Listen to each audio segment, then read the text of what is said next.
Okay, I have one.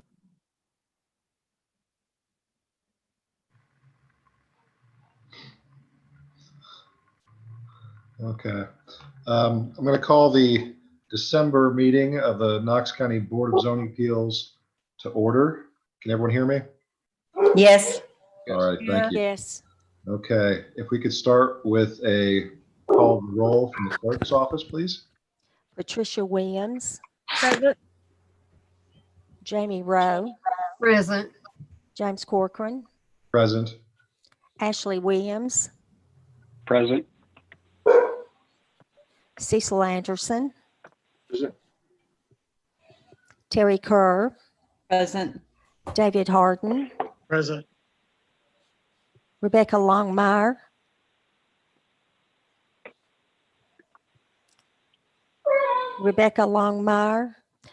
Robert Thompson. Present. Okay, so I believe we have 8 members present. Let's see. Welcome everyone to the Knox County Board of Zoning Appeals. Members are volunteers from each county commission district who do not receive compensation for their work on this board and the training they attend. As a quasi-judicial body, we attempt to avoid ex parte communications and conversations and conduct our business in accordance with the Open Meetings Act. I'm the chairperson, James Corcoran, and our vice chair, Terry Kerr, is also present today. And if the folks who were present from Knox County government could identify themselves for the record. Hi, this is Michelle Porche with Knox County Planning. I believe Liz will be on the call as well. This is also Liz from Knox County Planning. Knox County Codes Office, we have present with us Steve Elliott, Director of Development Services, Bart Roundtree, a plans reviewer, Kelly Vaughn, our plans reviewer, and Kim Jarnigan, our code specialist. Okay. Our voting procedure requires 5 positive votes for a motion to be approved, regardless of the number of board members present. I note that today there are 8 members present. First item would be the approval of the minutes from the last meeting. Do I have a motion? I'll motion to approve. Second. I second. I have a motion properly seconded. All in favor of approving the minutes from last month could signal by voice vote of aye. Aye. Aye. Aye. Opposed? Okay, hearing none opposed, the motion carries. Let's see. All righty. Our hearing procedure. The Knox County Board of Zoning Appeals is authorized to grant variances and to hear other matters by the Tennessee Code and the Knox County Zoning Ordinance. Specifically, these laws prescribe parameters required to grant a variance. The burden of proving the grounds for variance rests upon the applicant. For each matter, the clerk will read the request in the record. I will then ask if the applicant is present, and then ask if there's any opposition or other speakers who wish to present. You do not have to come forward at this time.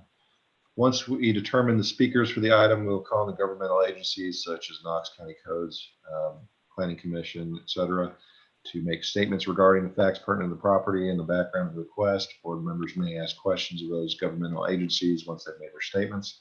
I will then call on the applicant to come forward and state their name and address for the record, and present their evidence and reasoning supporting their request. If there's no opposition, applicants have 10 minutes to present their case. If there is opposition, each side will have 15 minutes to present. After the presentation, board members may ask questions of the applicant. Then we will call for opposition and other parties who will then have up to 15 minutes to speak. This 15-minute applies to all parties. So if there are multiple parties that wish to speak, please do your best to attempt to figure out how to divide the time ahead of time. I know that's a little bit harder with these Zoom meetings than in-person meetings, but try to be cognizant of anyone else who's desiring to speak.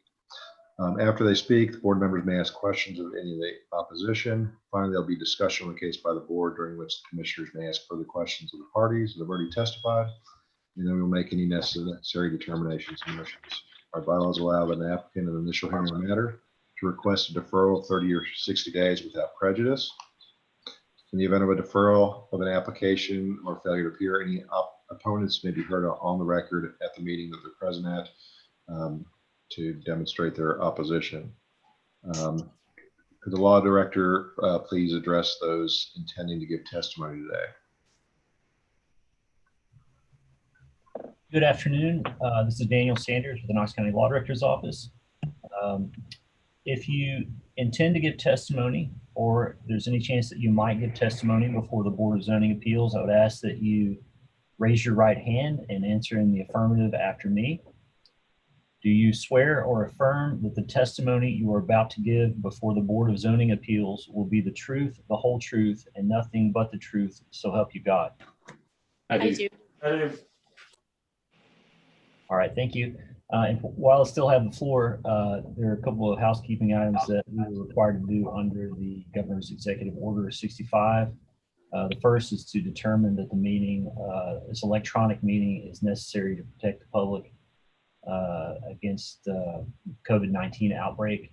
And so the County Commission made a determination this week that its meeting would be on electronic Zoom meeting. There have been ongoing cases.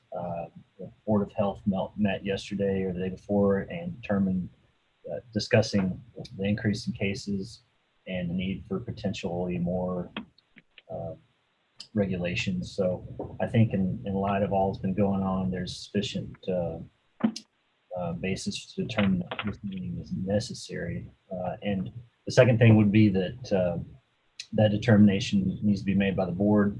And as a best practice, the board should make all votes by roll call. So there's a roll call vote on each item. And with that, I will leave it to you. Accordingly, do we have a motion to determine that it is necessary to have this meeting conducted by electronic means? I so move. I'll second. We have a motion properly seconded. If the clerk's office could call a roll call vote.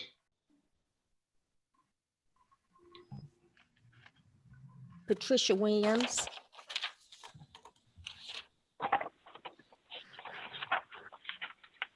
I don't know if you're talking, Patricia, but you're muted.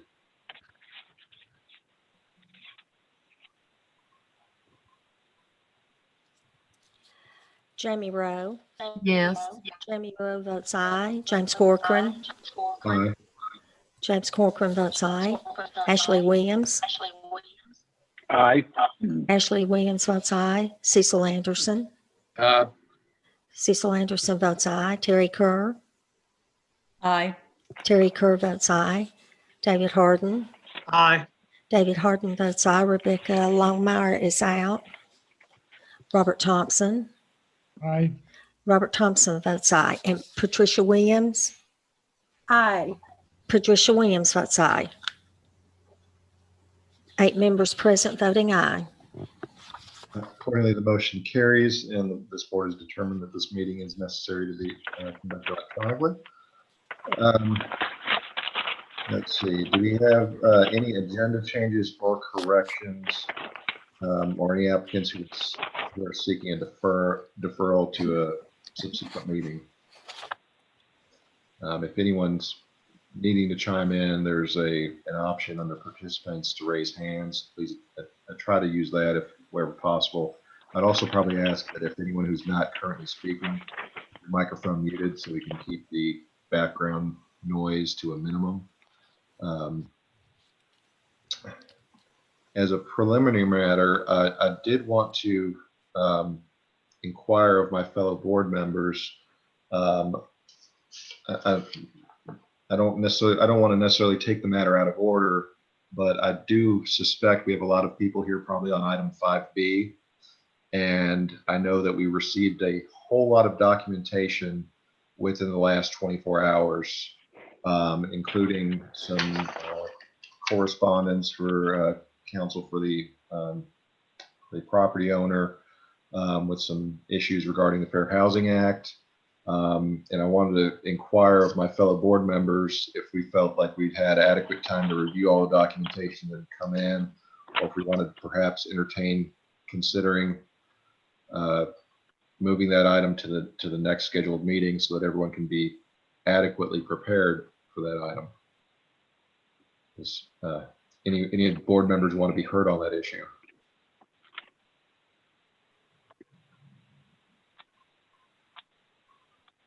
Mr. Thompson? Thank you, Chairman. I think we need to at least discuss some basic issues that, I don't know that we would be able to resolve it today, but I do think we need to at least talk about it some. But I agree that I think there hasn't been a lot come in the last 24 hours. I don't know if we've been able to digest it, but I think it would certainly help things move along if we can at least have a partial discussion. Well, I don't necessarily, given it's probably the most complicated matter, I don't want to necessarily take it out of order. I was just thinking if we were considering perhaps if anyone was contemplating making a motion to defer it based on not having adequate time to review all the materials, I'd say doing that on the front end rather than making everyone wait and then doing it would make more sense. Anyone? Mr. Chairman, this is Steve Elliott, Knox County Codes. We want to apologize that info came in late to us, and sorry that we flooded you guys with the information. We got it late. I've actually talked to Daniel where I would like to establish a policy or a date where we have a cutoff, much like County Commission does. It does strain our department to get that info 4:30 on the day before the meeting to try to get it all put together. So moving forward, hopefully we can get a cutoff established to where we're not accepting that information past a certain date and time, much like County Commission. I certainly agree. What kind of time frame does County Commission have? Daniel, correct me if I'm wrong, but I believe they have a 1 week. You have to have the info in 1 week prior to the meeting. Sure, Steve.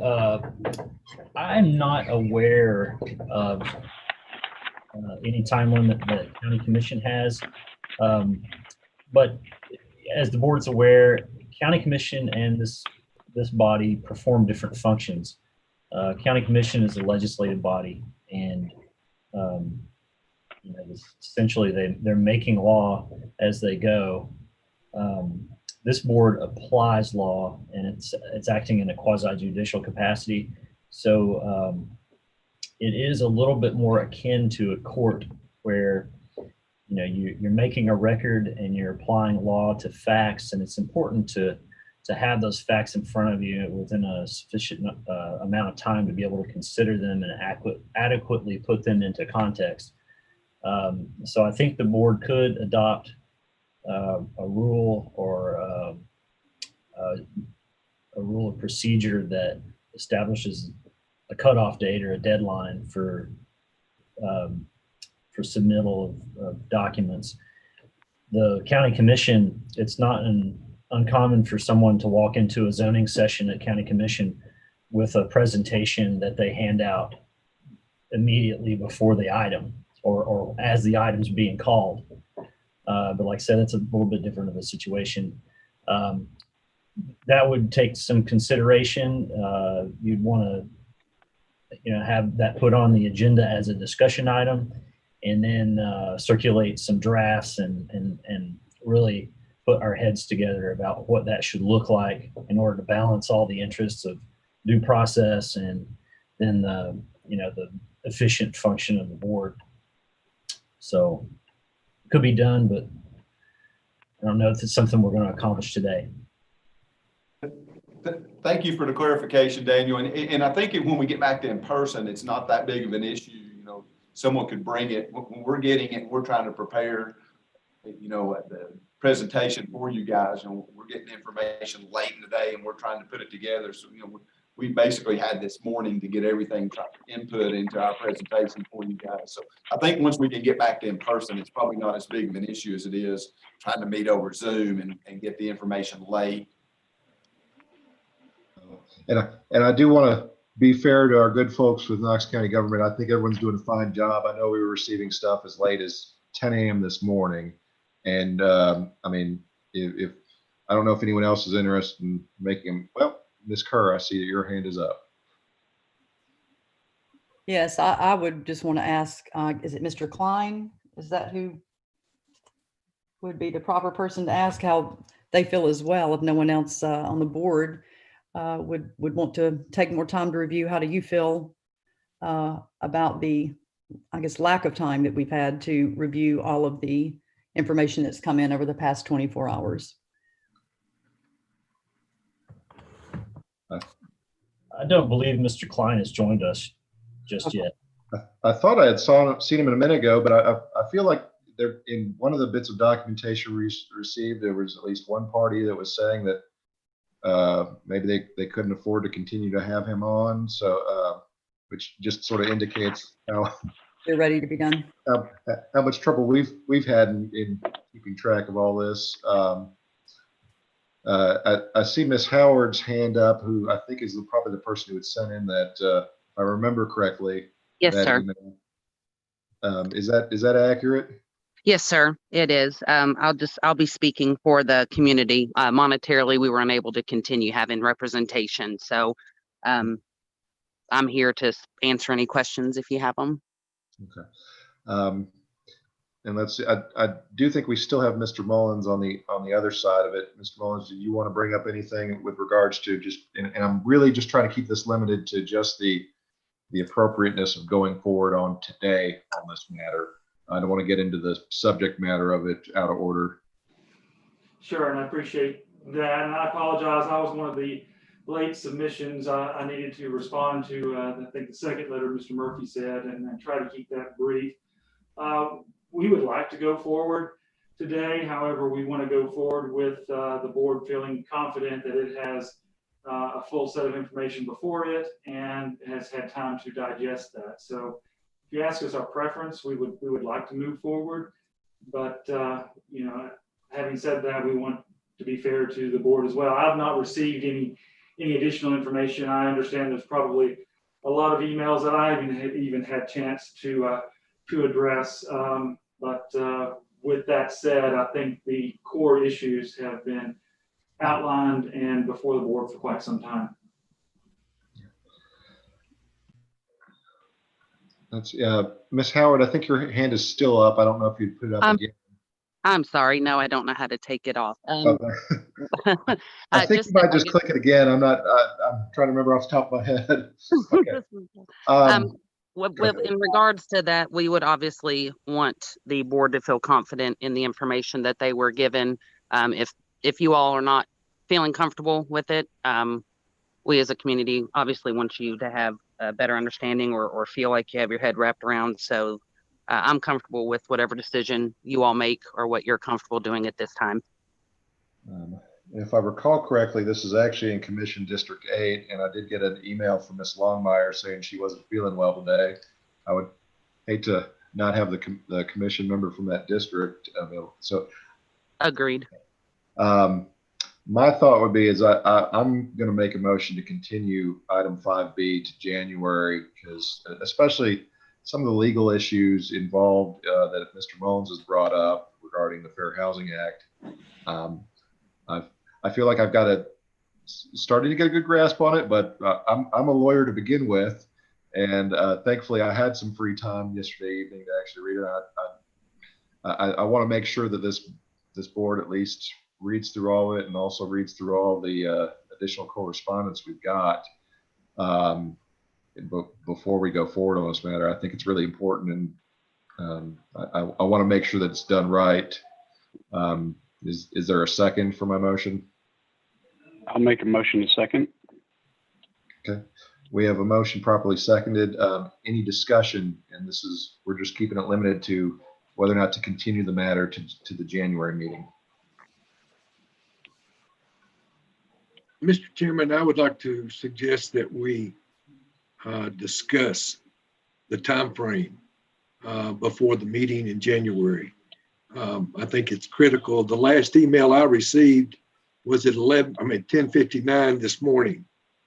And I know several of us still work, and to be able to get involved with reading all of this, I think we should at least have an opportunity to discuss the time frame as far as receiving information before we even consider the January meeting. Because if we continue to get information this late, it makes it difficult for us as a board to be able to discuss it, much less vote. I guess I would have a question to probably like to refer this to the law director's office.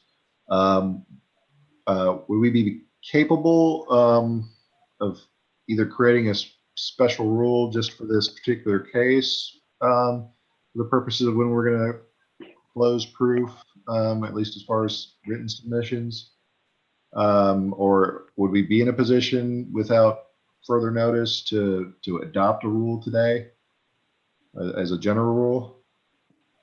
Sure. So I think the board is in control of the procedures that it uses to conduct a hearing. This is the second month in a row that this item has appeared on your agenda. And if this motion passes, January will be the third month. I think it would be entirely appropriate to, along with the motion to continue, to instruct the parties and anybody else in the public who intends to submit letters or emails or documents or what have you, to submit those sufficient amount of time before the meeting so that you'll have an opportunity to digest all of it and put it into context. Procedurally, could I just amend my motion to include that any filings would be made a week ahead of time?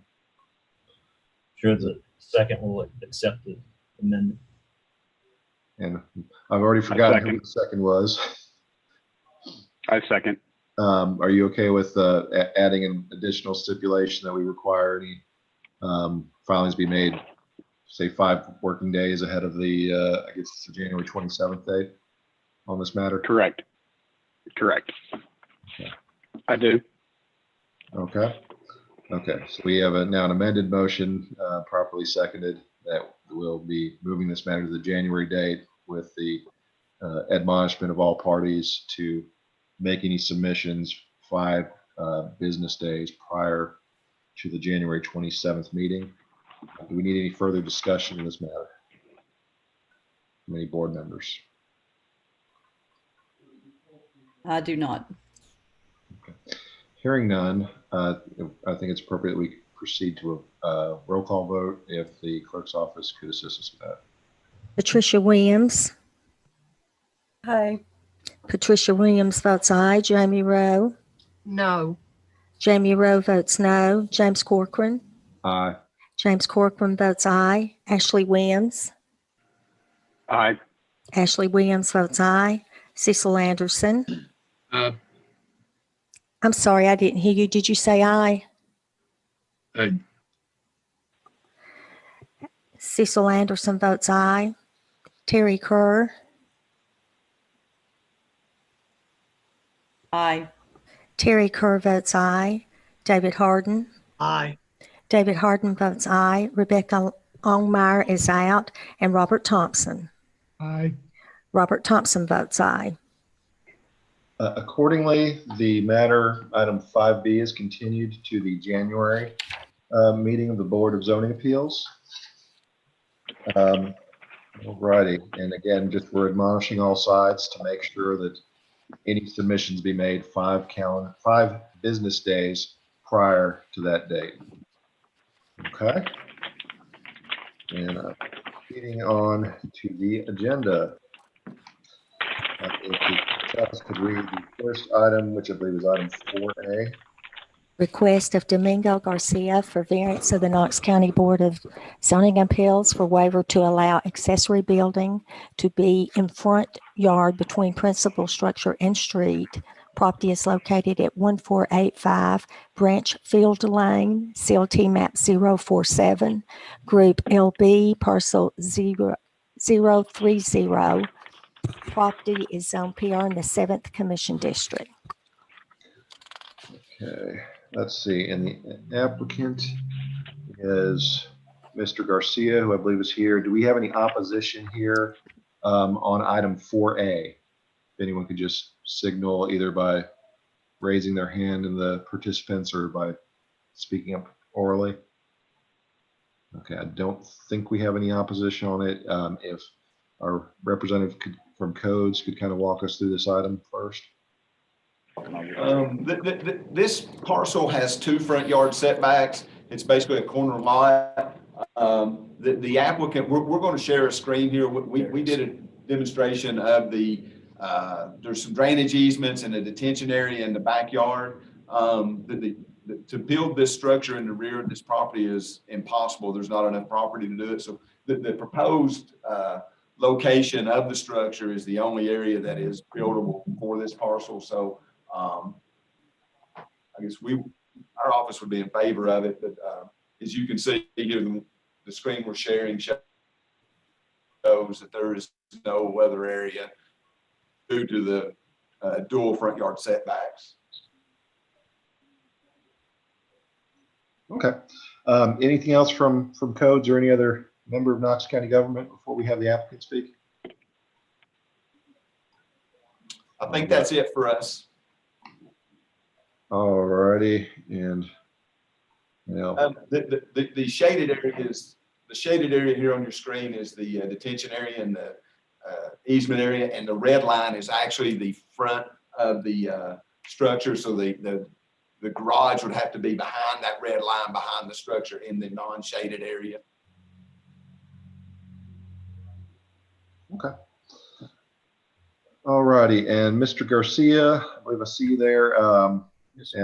Obviously, codes has, I think, done a little bit of help for you getting started. But if you want to walk us through why you believe you're entitled to this variance, I'd appreciate it.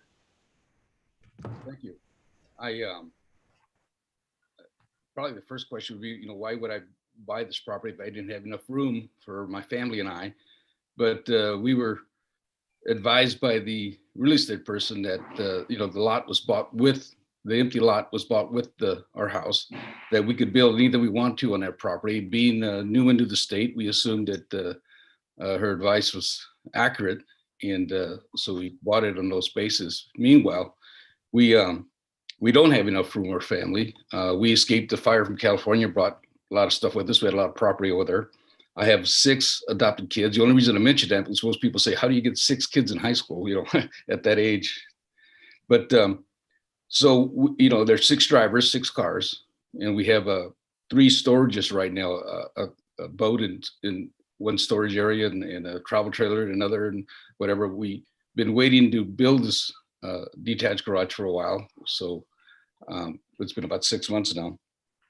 But we, with that basin in the back, we have no yard whatsoever. This would allow us to park everything and have some room, somewhat of a yard involved there. And although it was set up to build another house, we felt there wasn't enough room for that there, and we don't need another house anyway. We need a storage area. We plan to. We have James Jenkins building the contracted to build the detached garage, and so he built this whole housing track here. So he's going to match the architectural design and the materials used, so it's going to match well with the neighborhood.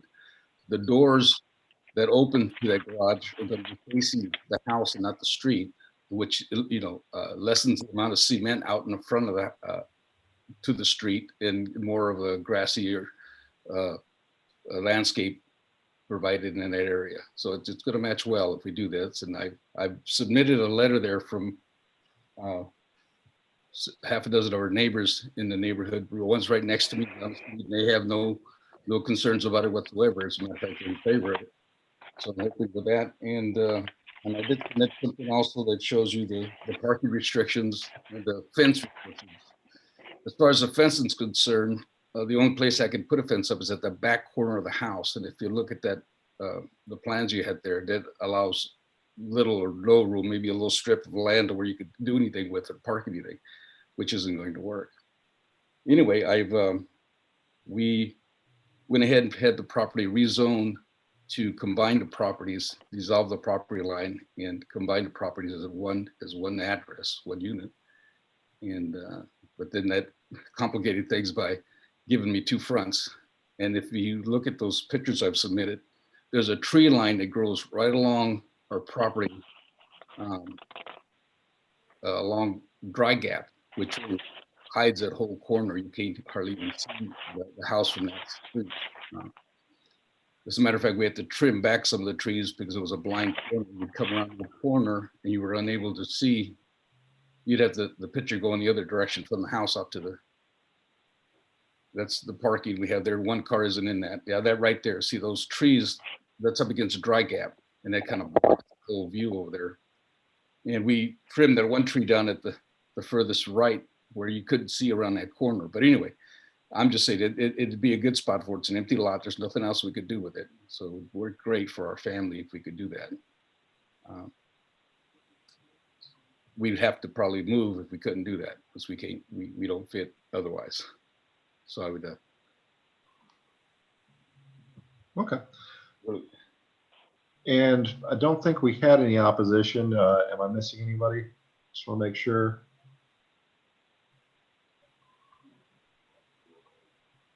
Okay. All righty. I guess with that, I'll open the floor to discussion from members of the board. If it's all right, I'd like to ask codes as far as if the Garcias own the additional lot next door and it's been zoned together with the lot that the house sits on, are there any opposition for the zoning to allow him to be able to build on that lot? I think what happened, he removed a lot line. That was initially 2 lots. When they removed the lot line, it created 2 fronts on the lot. And the reason he had to remove the lot lines is you can't build an accessory structure without a primary. So he had to remove the lot line to be able to build an accessory structure on the parcel. But, you know, it created the problem of when he removed it, the dual frontage on the lot then. So you're saying that he, because of that, he's not able to build on that vacant lot? It's all one lot. It's all one lot now. It was 2 lots, so it's all one lot now. It could have had a structure built on it before, a residence, a single family home, but when they removed the lot line, you know, like I said, they had to remove the lot line to build the accessory structure, but they created this problem of the dual frontage.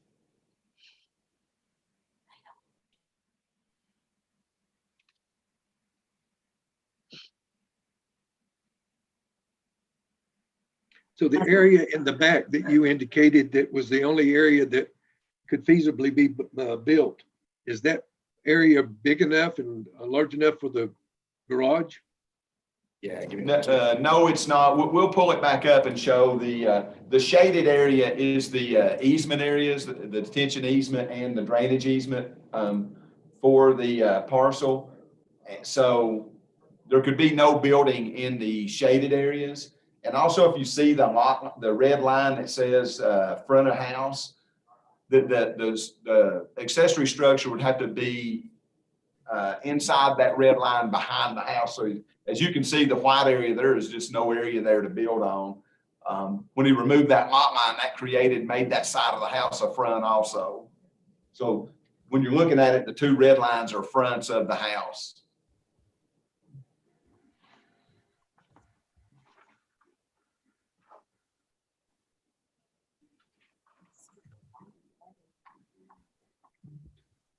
I see that Ashley has his hand up.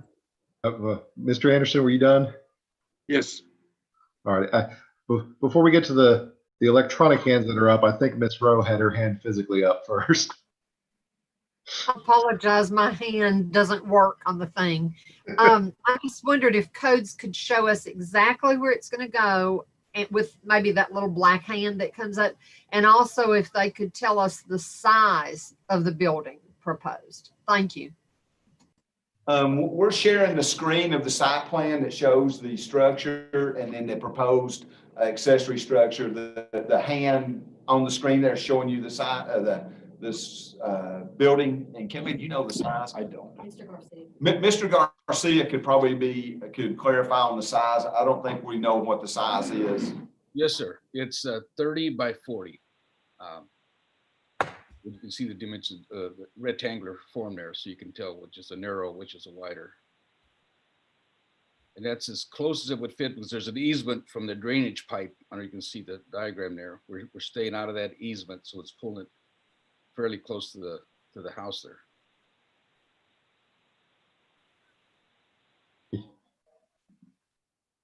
Ms. Rose, since you're muted, does that mean you're done? Okay. Mr. Harden? Yes, I drove by there a few days ago, actually, and I think it's a good thing that you had the resurveyed into one lot, because you're right, you would have had to build I think at the community restriction said a 2,700 square foot house just to be able to build a garage. So I think you did an excellent job in combining them, resurveying them. My opinion, I'd vote yes. Thank you, sir. That's what we had to do is combine the lots. And I don't see any room for a house and a garage there. So thank you. Okay. Commissioner Williams? Yes, I just wanted to verify. I'm looking at number 13 in the neighborhood. Covenants just states that any detached garage does not violate the building setback lines as shown on the recorded plat. And just by looking at this in number 1 codes, thank you for showing exactly where that is going to be. How close to that setback is that corner going to be? Yes. And that'd be to the periphery setback, as well as the drainage easement. We got 42 right here. Yeah, we got 42 feet, as you can see there where the cursor's at. And the structure would still meet all applicable setbacks to the zoning ordinance. The only thing that it wouldn't meet of the zoning ordinance is the accessory structure would be in the front yard of the primary structure, which is what the variance is needed for. Thank you very much. I'll take my hand down as soon as I'm able. Ms. Kerr, is your hand up? It is, yes. I can't tell from the plat, the survey, how close the garage is to the house, but if they had a breezeway, would that eliminate the issue with it being? We've used, the codes office has used in the past where these structures are built separately. We've allowed a 10-foot breezeway. It's been kind of office policy that if there's a 10-foot breezeway, we consider it part of the primary. So in this case, it's further away than that, and it wouldn't be considered attached. Okay. Can it be closer to have a breezeway to eliminate that? But I think you said we had some drainage that was causing that not to be closer to the house. Is that correct? No, the drainage is the shaded area. See the blue shaded area on your screen? That's the drainage. Okay. I don't think there's anything that would prevent it from being closer. I would defer to the applicant to maybe address that question. Yes, if I could. If it was any closer, it would. I wouldn't be able to drive into the garage doors. They're going to be facing the house. You know what I'm saying? So it's gonna. I don't know how to explain it better, but they're going to be facing the side of my house that's now considered the front of the house. But so there would be no way to drive in and out of there, especially to store bigger units I have. It's going to be tight as it is. So Ms. Kerr, he has a side garage entry, I guess, on his primary. So closer to, that's his driveway that you're seeing there where the hand is at. Okay. All right. That's what I needed. Thank you.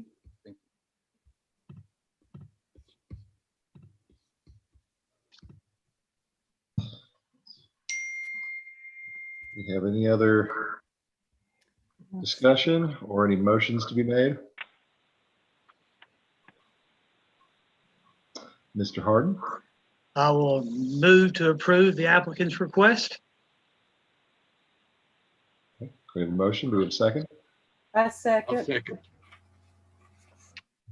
I think I heard Ms. Williams. So we have a motion properly seconded. Do we have any further discussion? All righty, hearing that, none. If we could proceed to a voice vote.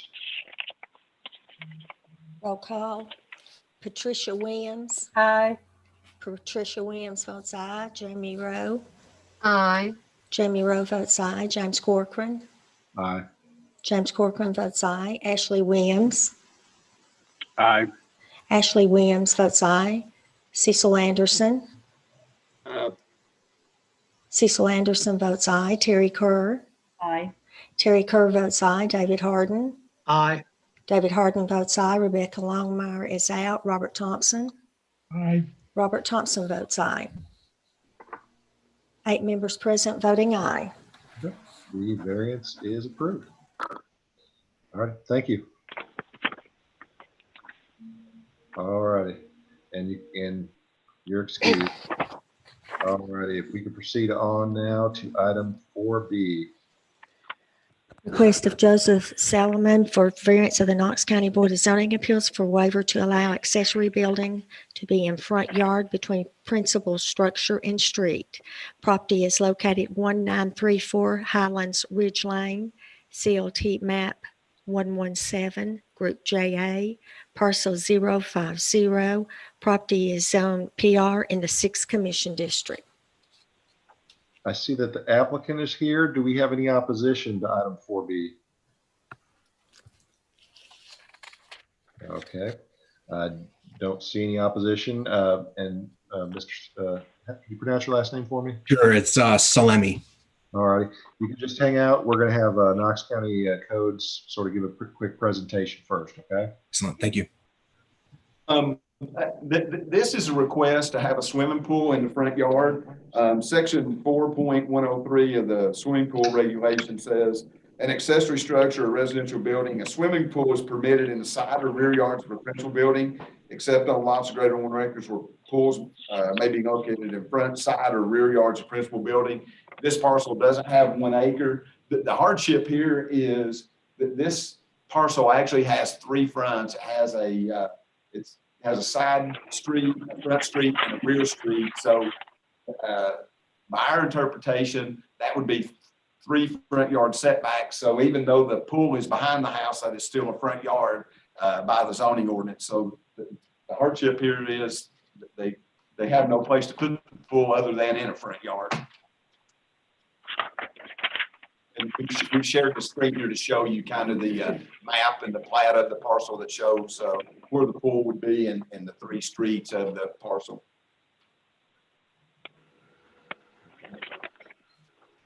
All righty.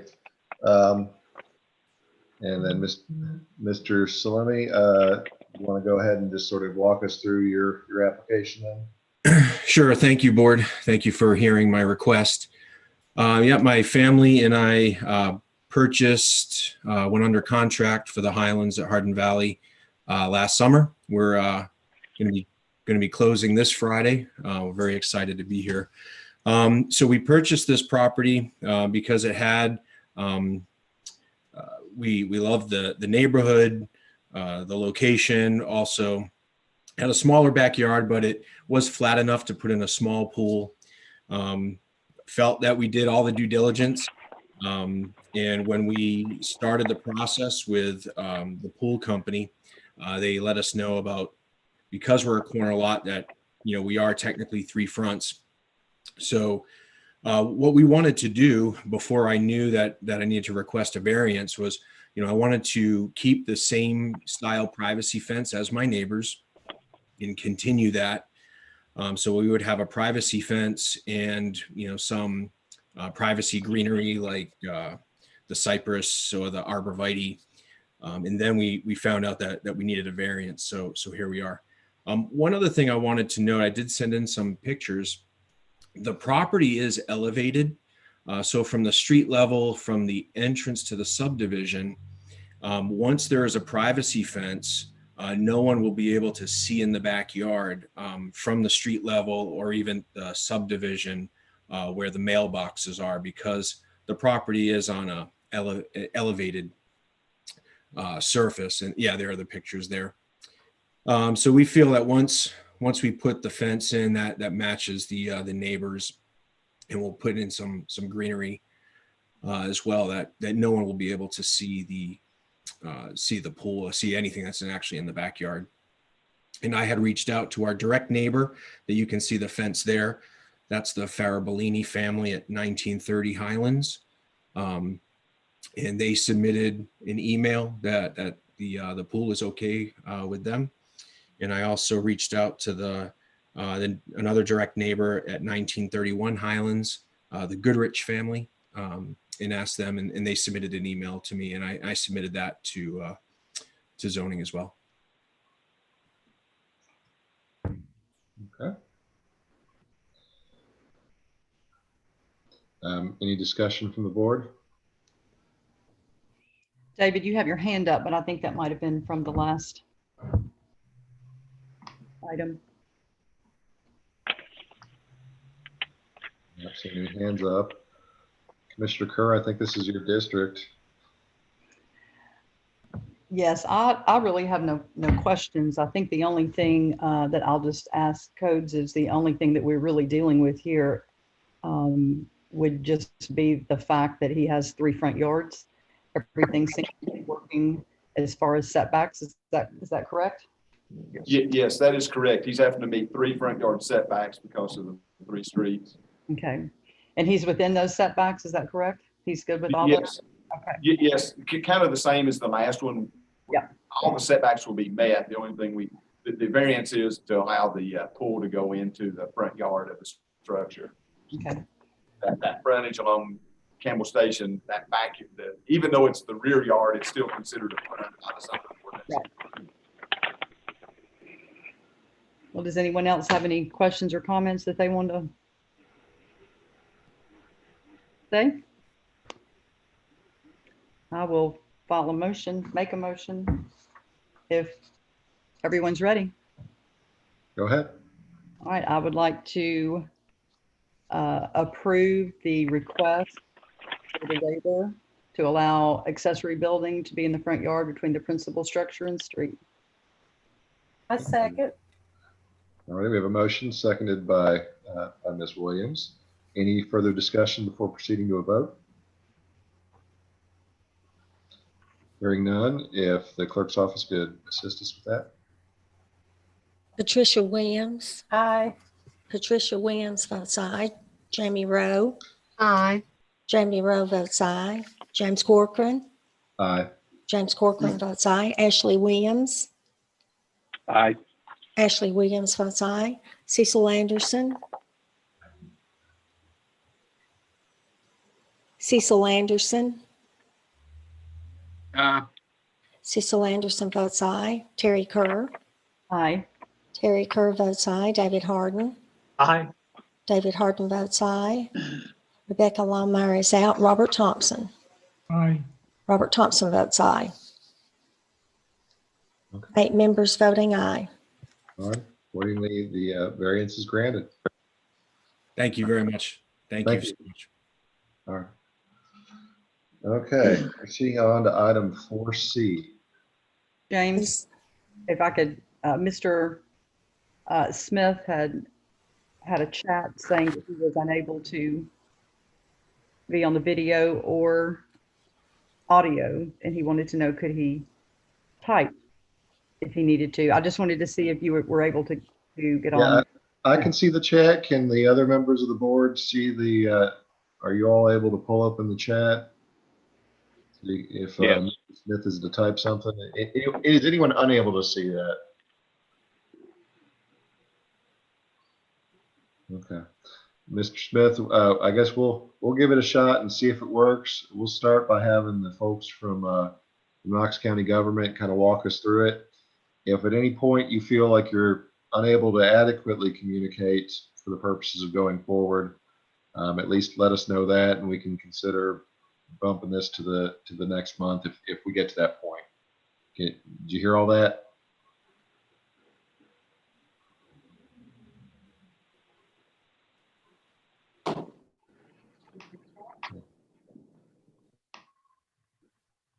Could you at least type in something saying you can hear me, Mr. Smith? Does look like he's on. At least see his name there. Yeah.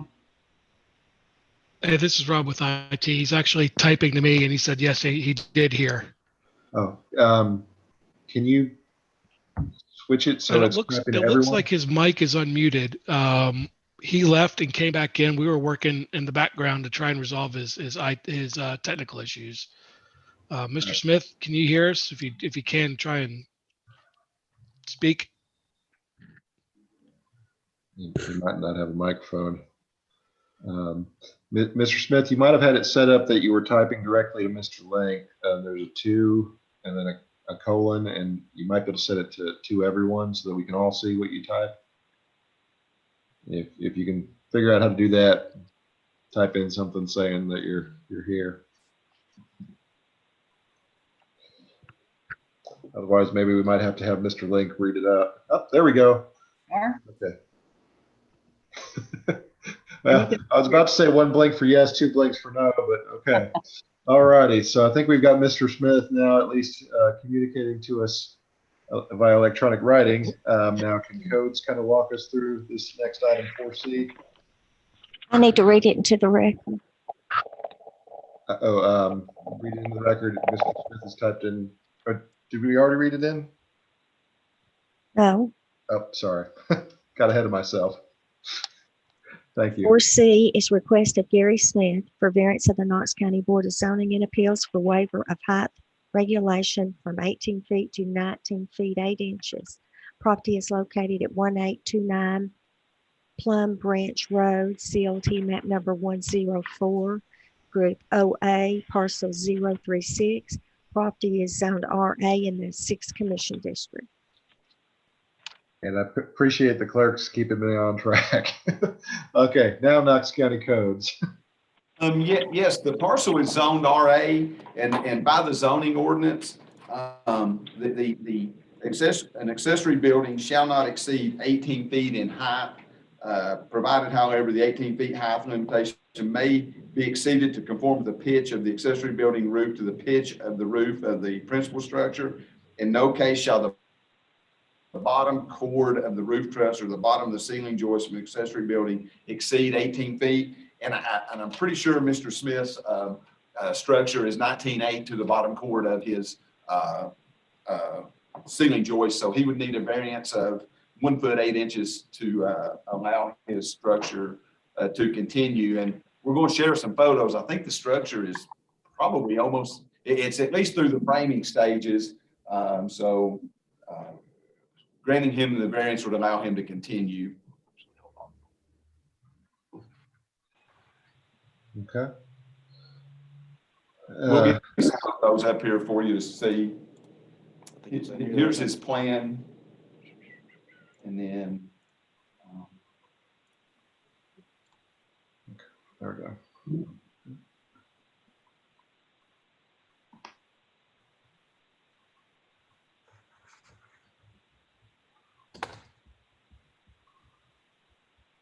The same packet, aren't they? Yeah, but we're getting to the photos here. Here they are. Here's a photo of the structure.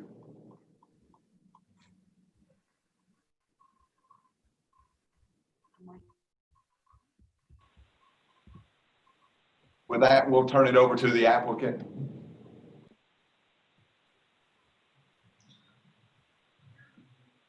Okay.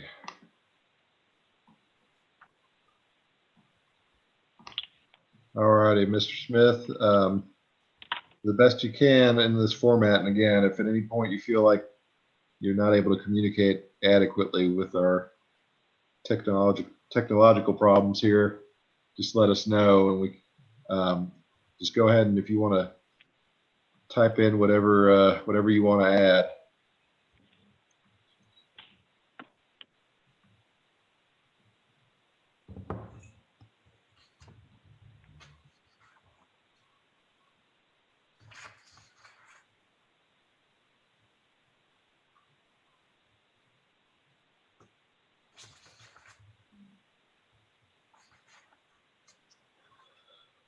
Okay, he's said nothing to add, just needs a variance on the height, please. Okay. Any other board members have any questions, or Ms. Kerr? Yes, I'm going to just ask what happened is why are we higher than what we need to be? Was there, well, that's the question. Why was it designed 1 foot 8 inches higher than it should have been? And just to clarify, that's to Mr. Smith. That's to Mr. Smith. Yes, I'm sorry.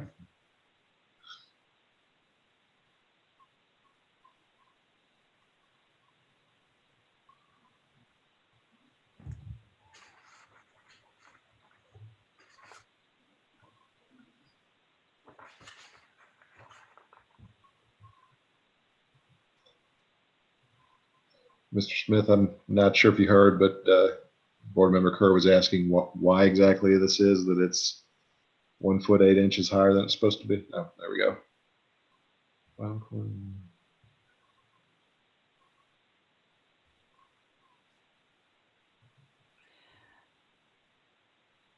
So I'll ask codes, does that make a difference?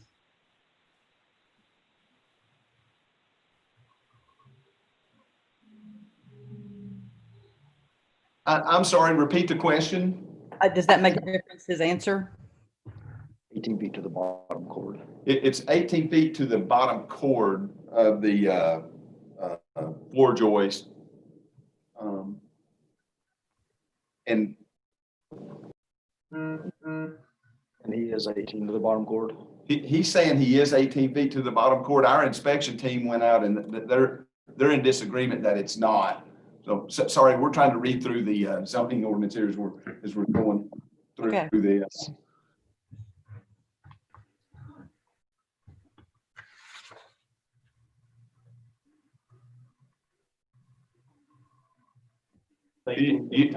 Okay, so you only get 18 feet if you match the house, the roof line of the house.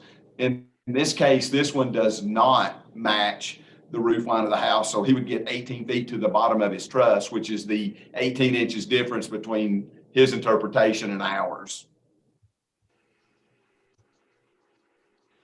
Okay, and it looks like that you did have someone draw this for you and design this for you, I'm assuming. Yeah, that drawing that was provided you packet, it was we had just a basic drawing of an accessory structure that showed no heights or anything in our plan review package. So this drawing was new to us for this BZA packet. Okay. And on that drawing, you can kind of see the bottom of the floor truss and then the bottom of the roof joist. So if the roof line matched the house, if the primary structure had the same roof line as this structure here, then we would use the bottom of the floor joist. But being that they don't, we use the bottom of the roof joist, the roof truss.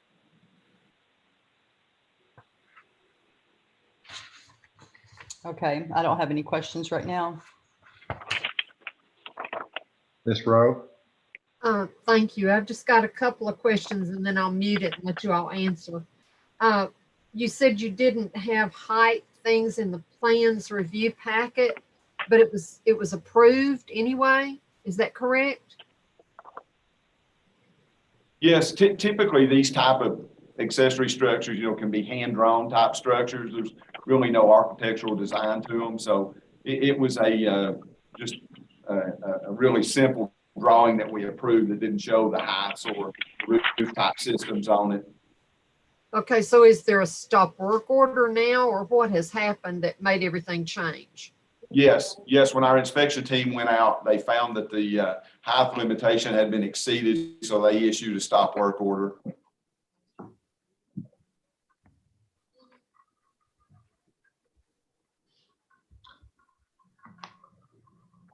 truss is 18. Let's see.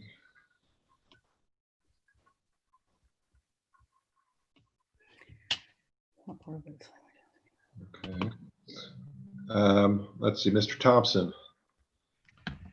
I'm sorry, Mr. Smith is having technical difficulties, but we've not even yet talked about the hardship that I'm not hearing the hardship. I'm wondering if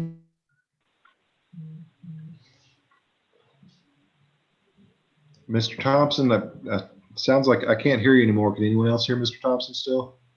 No. Can you repeat yourself, Mr. Thompson? Your sound cut out. I just lost some internet here. Okay, I can hear you again. Okay, I was just saying, should this be deferred so he can explain his hardship better? It's just not communicating.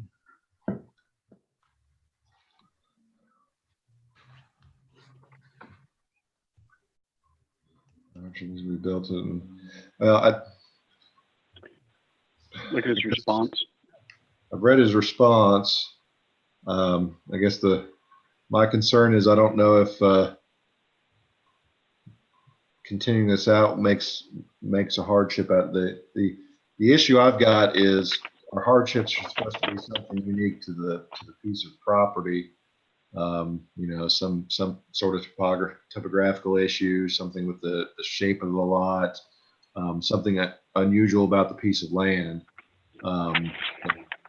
I don't know if it's that we're not having the same level of communication that we might if Mr. Smith was able to talk, or it could just be that this is just it sounds like is that this is more of just that it was built higher than our code allows, which I don't think is something that necessarily fits into we might be trying to force a square peg into a round hole, as they say. Well, Mr. Chairman, the drawing that is kind of a sketch shows that the top of the pitch, it looks like that if you kind of leveled that off, would that under codes, would that get it under the 18 feet or at the 18 feet if you did that? I guess You see that drawing? Is that a question to codes? Yes. Codes, I think the question is. Hold on, we're looking through here to figure out.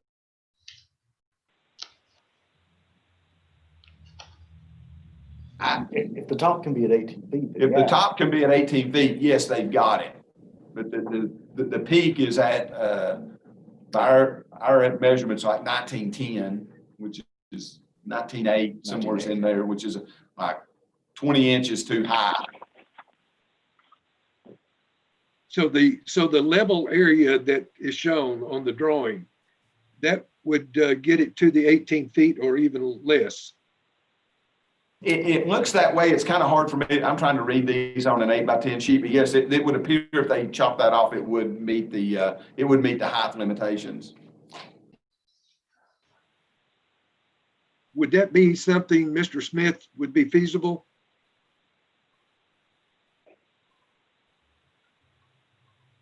Okay, he's saying yes, it would be 18 feet. I think he might have typed the yes, it will be 18 feet before you said asked if he could.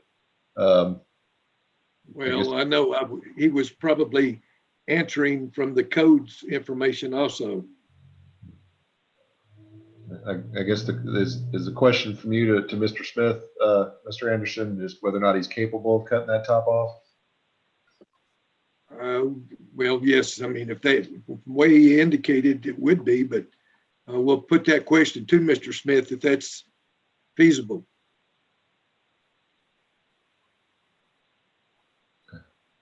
All right. And okay, Mr. Anderson, were you done? Yes, for the time being. Okay. Ms. Kerr? That was my question as well. Could that be modified at the top? It looked like possibly it could be. So that was my question as well. Okay. And it looks to me like he could do it from what I'm understanding from the responses back. And I do understand you would rather keep it.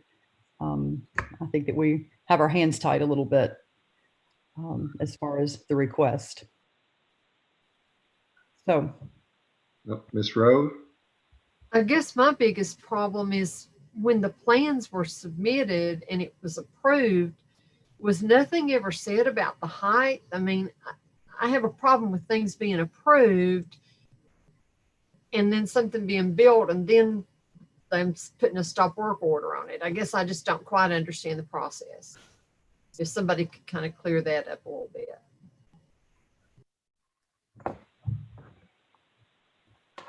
So yes, during the original plan submittal, the height wasn't included on the structure. You know, we weren't aware that it was going to be this high. Plus, you know, when we issue a permit, it's the contractor or the builder. It's on them to ensure they're meeting all areas of the zoning ordinance. You know, we go out and verify, but once we do, you know, we get to this point. So it was on the owner to verify that the height limitations were met.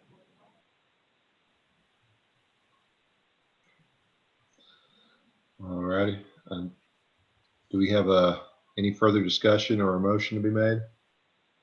If you give us a second, we'll try to pull up the original plans that were submitted to our office for the structure.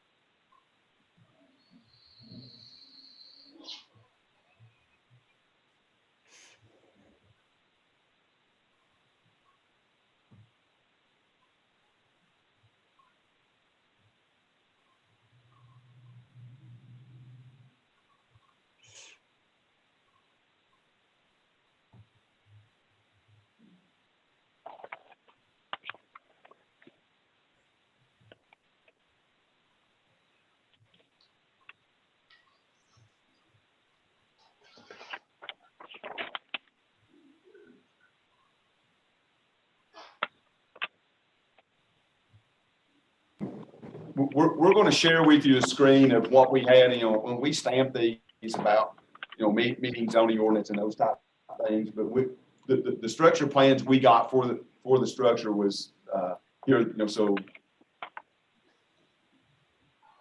this is what was provided to us at the plans review stage.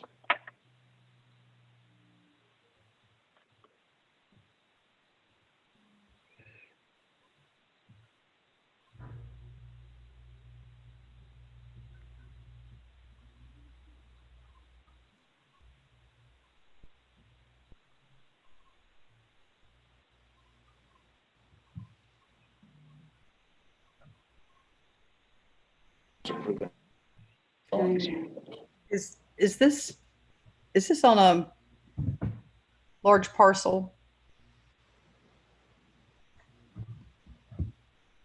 It doesn't.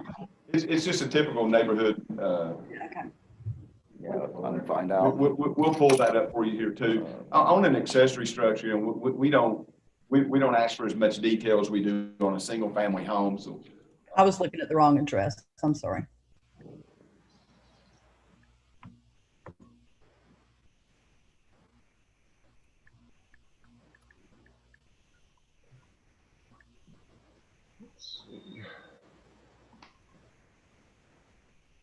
You have anyone else with any further discussion, or? Was he looking for anything else for us?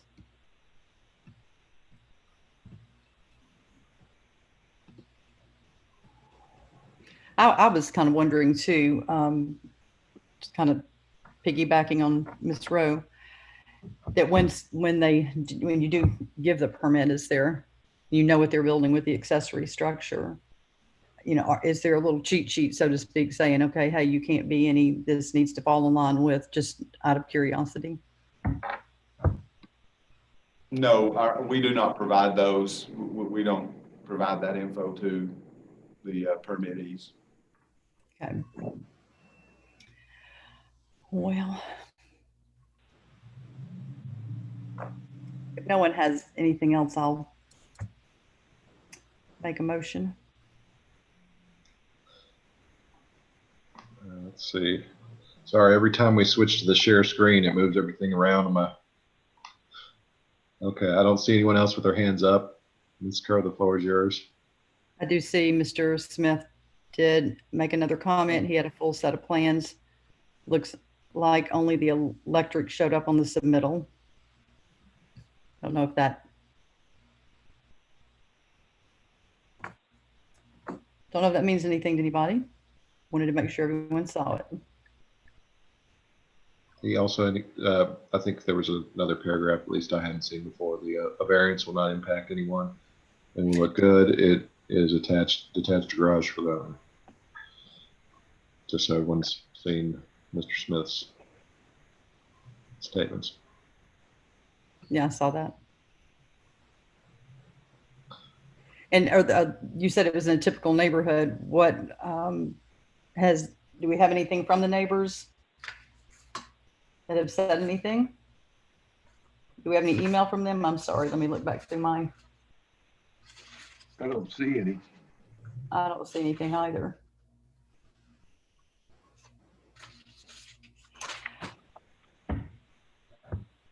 I am going to make a motion, and if there's anything else that needs to be discussed, I would, Mr. Williams, you have your hands up?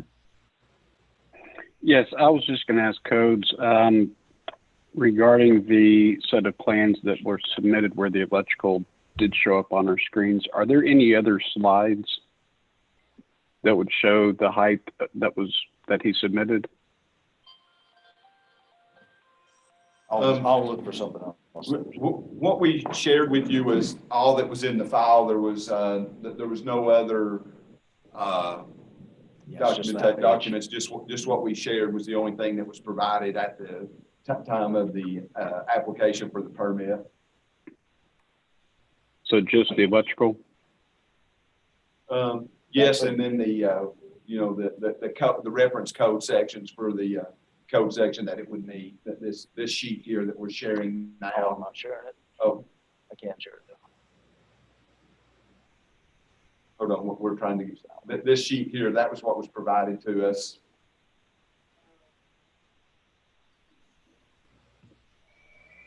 So just the electrical for the first and second story.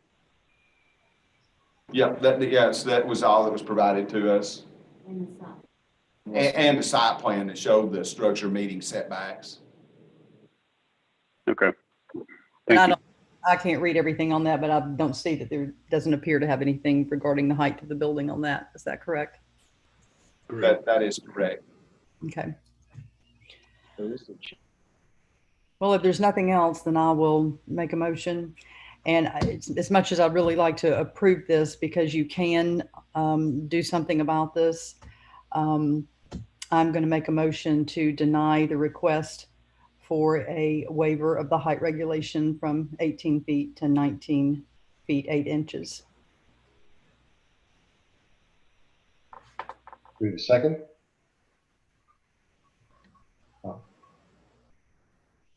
Mr. Thompson, will you? I'll second. Okay, I was going to second. Okay. Williams beat me. All right, we have a motion properly seconded.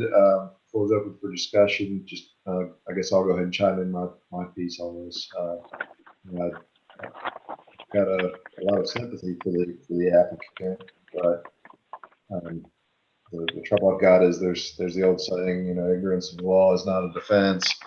And I don't think there's really been anything discussed that's unique to this particular piece of property. The analysis of variances is really supposed to be focused on features of the lot. Unfortunately, I don't think there's a whole lot going on in this lot that's not applicable in just about any other lot in Knox County, unfortunately, which really ties our hands as far as what we're able to do and not do. As far as granting a variance, accordingly, at least my vote is unfortunately going to have to be to deny. Does anyone else have any further discussion to add before we proceed to a vote? I do, Ms. Williams? if I can be heard. Thank you. I'm looking at the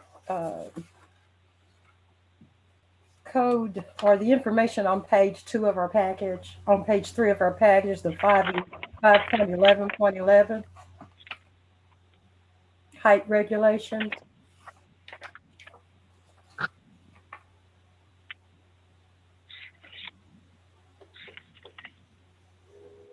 Does everyone see that? Pardon? Okay. Well, in reading it, I guess I may be misinterpreting. However, it does say accessory buildings shall not exceed 18 feet in height, provided, however, the 18 feet height limitation may be exceeded to conform the pitch. And the pitch is actually what is creating the extra foot and a half or 19 inches, 19 inches. the pitch of the accessory building roof to the pitch of the roof of the principal use. So the roof of the principal use, I'm wondering, from what I'm reading on this, in addition to the other things that we've been discussing, it seems to be saying to me that it shouldn't exceed the pitch or the height of the primary principal use or his house. And since we don't really have a picture of the house, from a ground view or anything, and we don't have a couple of things here that were, overlooked, but it seems to be saying to me that it shouldn't exceed the height of the house, the primary structure. That is correct. If the height of if the truss system on the accessory structure matched the truss system or the roof style of the primary structure, then the height could be exceeded. In this case, can you just share that? Yes, share that. All right.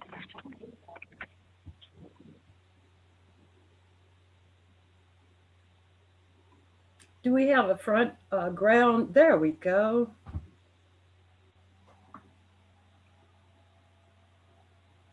So that the beige and green, that is the house on the left, that's his house. Yes, that is correct. And I believe so. I've never been.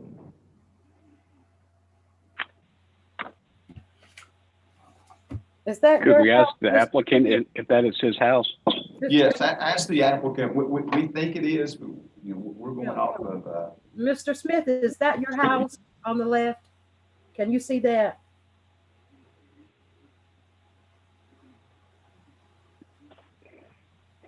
Okay.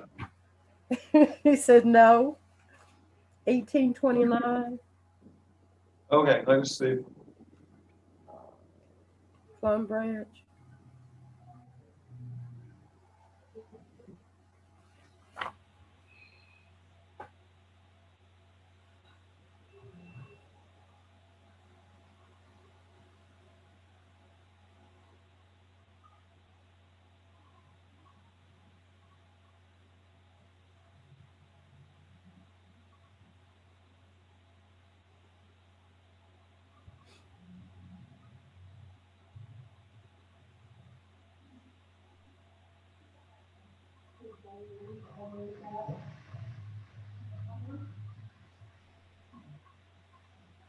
Maybe the question should be not that it's his house, because he's not working on his house. He's doing the work on another house. 1829 Plum Branch. Is that the picture of 1829 Plum Branch? Yeah. That's not where he lives. That's the house he's working on. Okay. Well, I'm sure he realizes that we're not talking about. Oh, goodness. He said, no, this is not the house. He didn't say it's not where he lives. Has 2 dormers. Is it the house next door to that one that we looked at? What, Mr. Smith, what color is it? Can you help us find the house?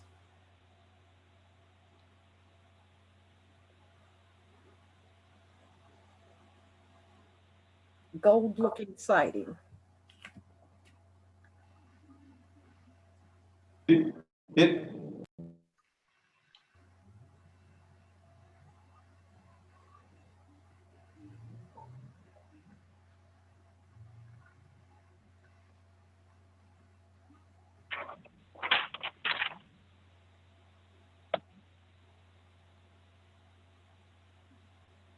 I think the 1829 Plum Drive branch there in red is the correct. That's the first one we looked at.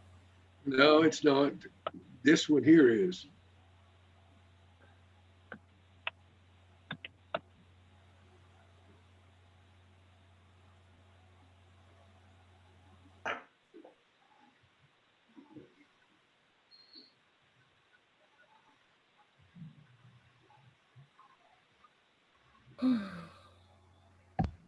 Sorry, we're having trouble locating. We're trying to get there on Google Earth, and it's not agreeing with us.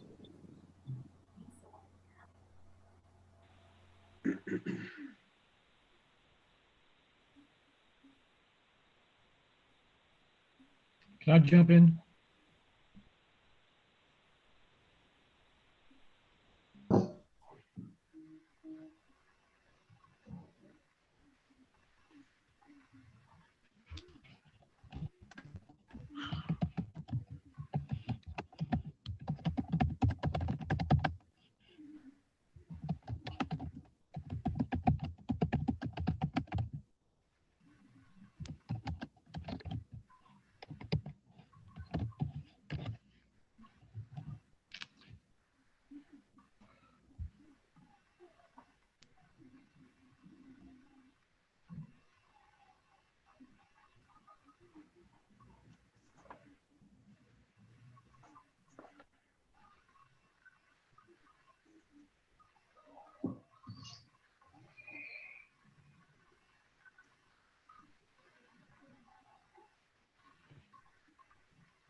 That one looks gold. Yes, that's it there. Yeah. That has to be the home there, the one we started with. That's it. That's the one we started with, as I said Yeah. earlier.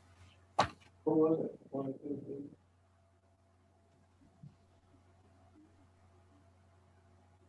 Okay. Yeah, that's it there. This is the house, Mr. Smith? Yes. Yeah, Yes, it has two dormers. Yeah. Okay, yes. Okay, so we're all looking at the right house. All righty.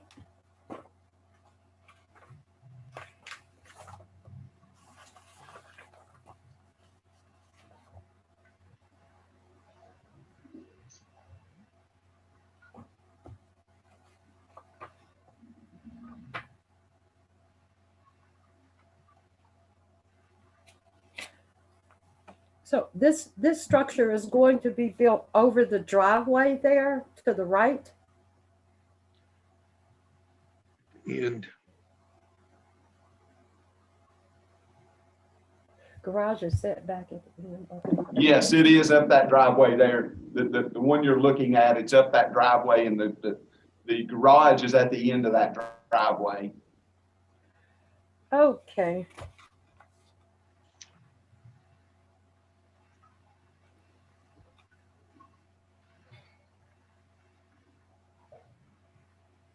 Great. Oh, perfect.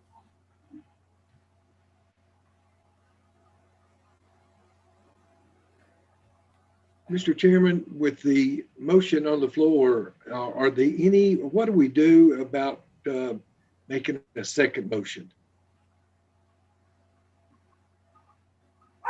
Well, I don't want to interrupt Miss Williams before she's finished. Are you done, Miss Williams? I would simply like to add getting a better street view and picture of where things will be and how they stand. And with my interpretation of the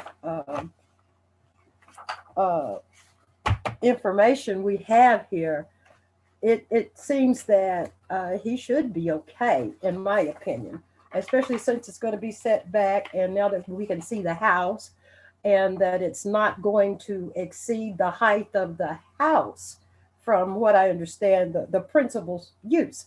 It's principal structure from what I understand this to say. So honestly, I don't see where there is a problem. And even if so, part of the oversight was on our behalf in that Mr. Smith said that he did submit the plans, but the only thing that came through was the electrical. So somewhere along the line, we didn't request all we needed to approve the permit, and then he didn't know we didn't have it. So I feel like some of the responsibility is on our behalf. However, I really don't see, I really don't see where there is a problem, given that it's not going to exceed the height of the primary principal structure, according to what it says. So I'm done. Thank you. Okay. Okay.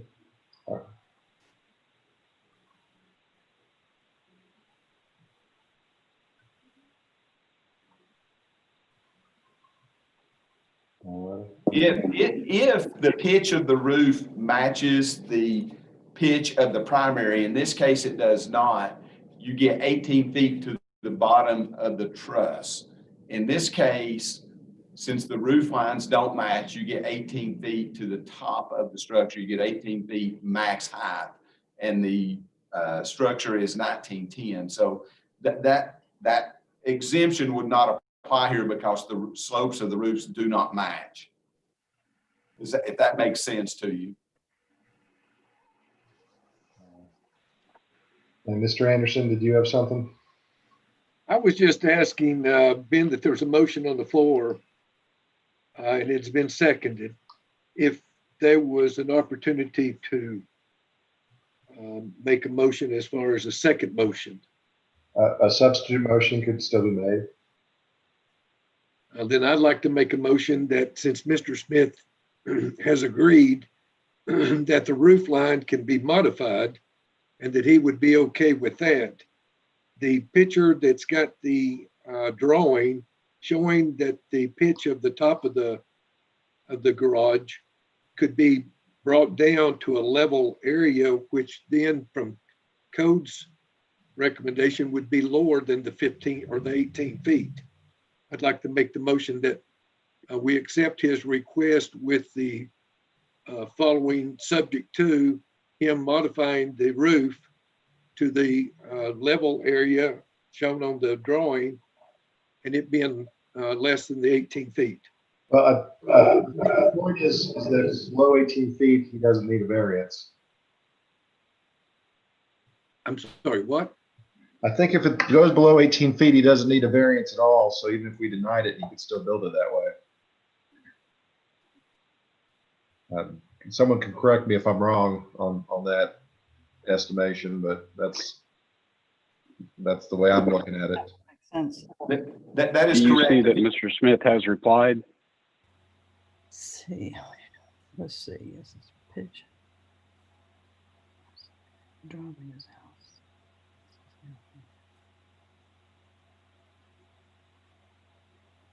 I believe Mr. Smith is agreeing to modify the height.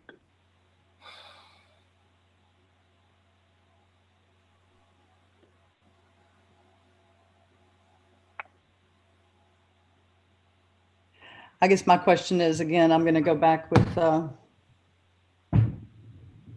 it looks to me like you're saying you would modify the height if you approve it, but I'm going to go back to there. I don't see why you need an approval if the height's being modified.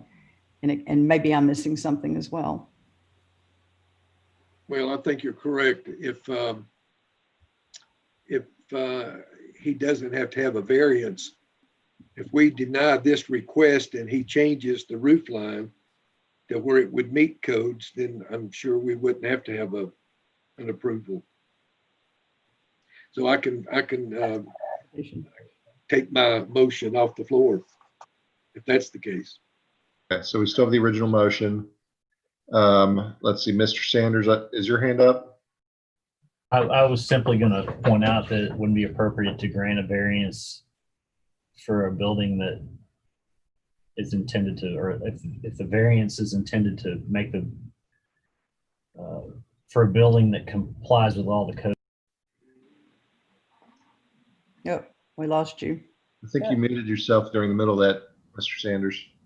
I know it just wouldn't be appropriate to grant a variance if the understanding was that the variance was for a building that complies with the zoning ordinance and building codes in all respects. There's no variance to grant. Right. Mr. Harden, is your hand up? You're muted.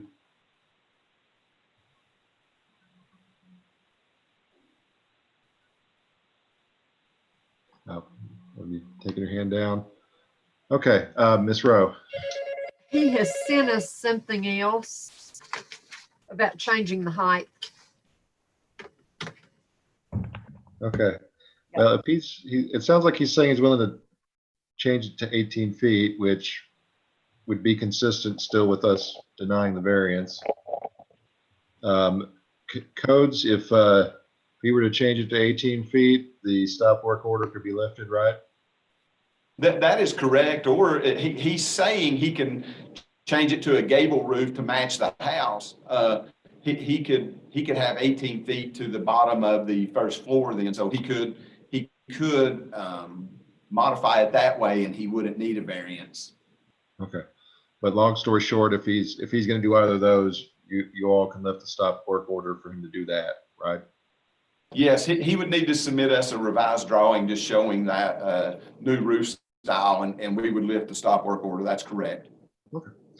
Mr. Williams? Yes, I was simply going to say to Mr. Smith, I apologize. We're having to go back and forth. Communication this way is rather difficult. But I would, if you're willing to modify that and the stop order be lifted and then codes go back and inspected, I don't see that we have an issue here. Mr. Sanders, is your hand up again?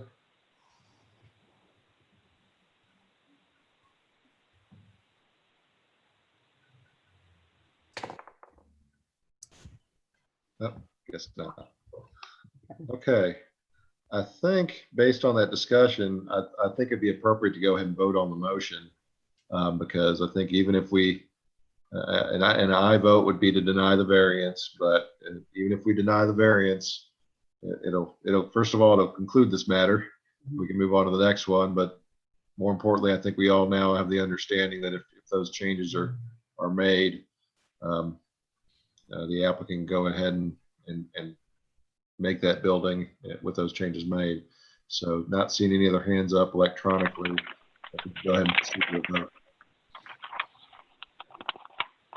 So the motion is, excuse me, the motion is to deny. Correct. Okay. Patricia Williams.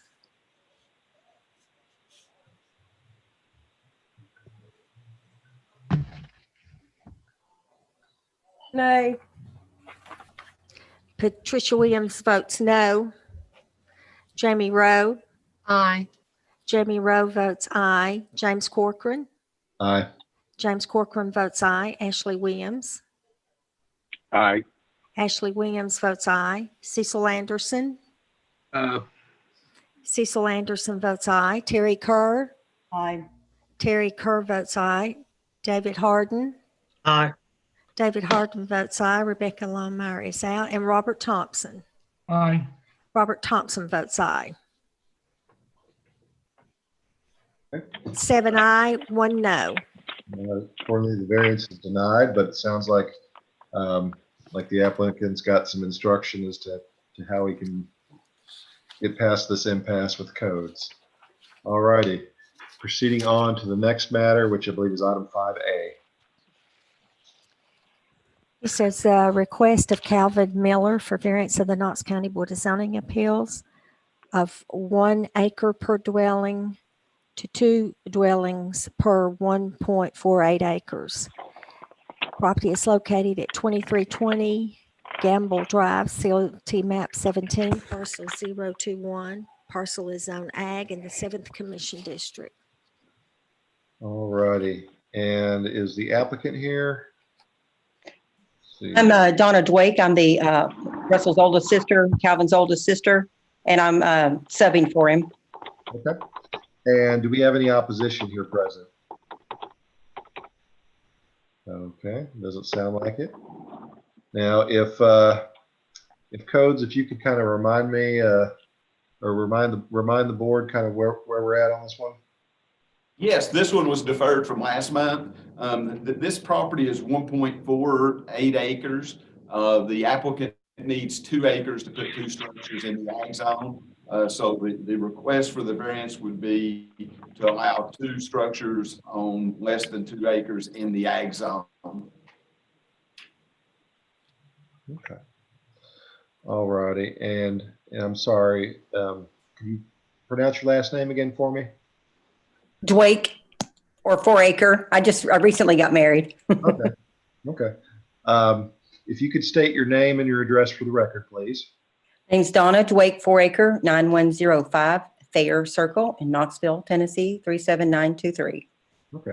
And were you present with us last time? I was not, and I apologize. I feel like I'm ill prepared after listening to much of these proceedings, but it was kind of a last minute situation. And my dad is very important to all of us, so I wanted to, we're trying to get him a place that he can feel safe and comfortable. And my brother had the only property that was available to be able to do this.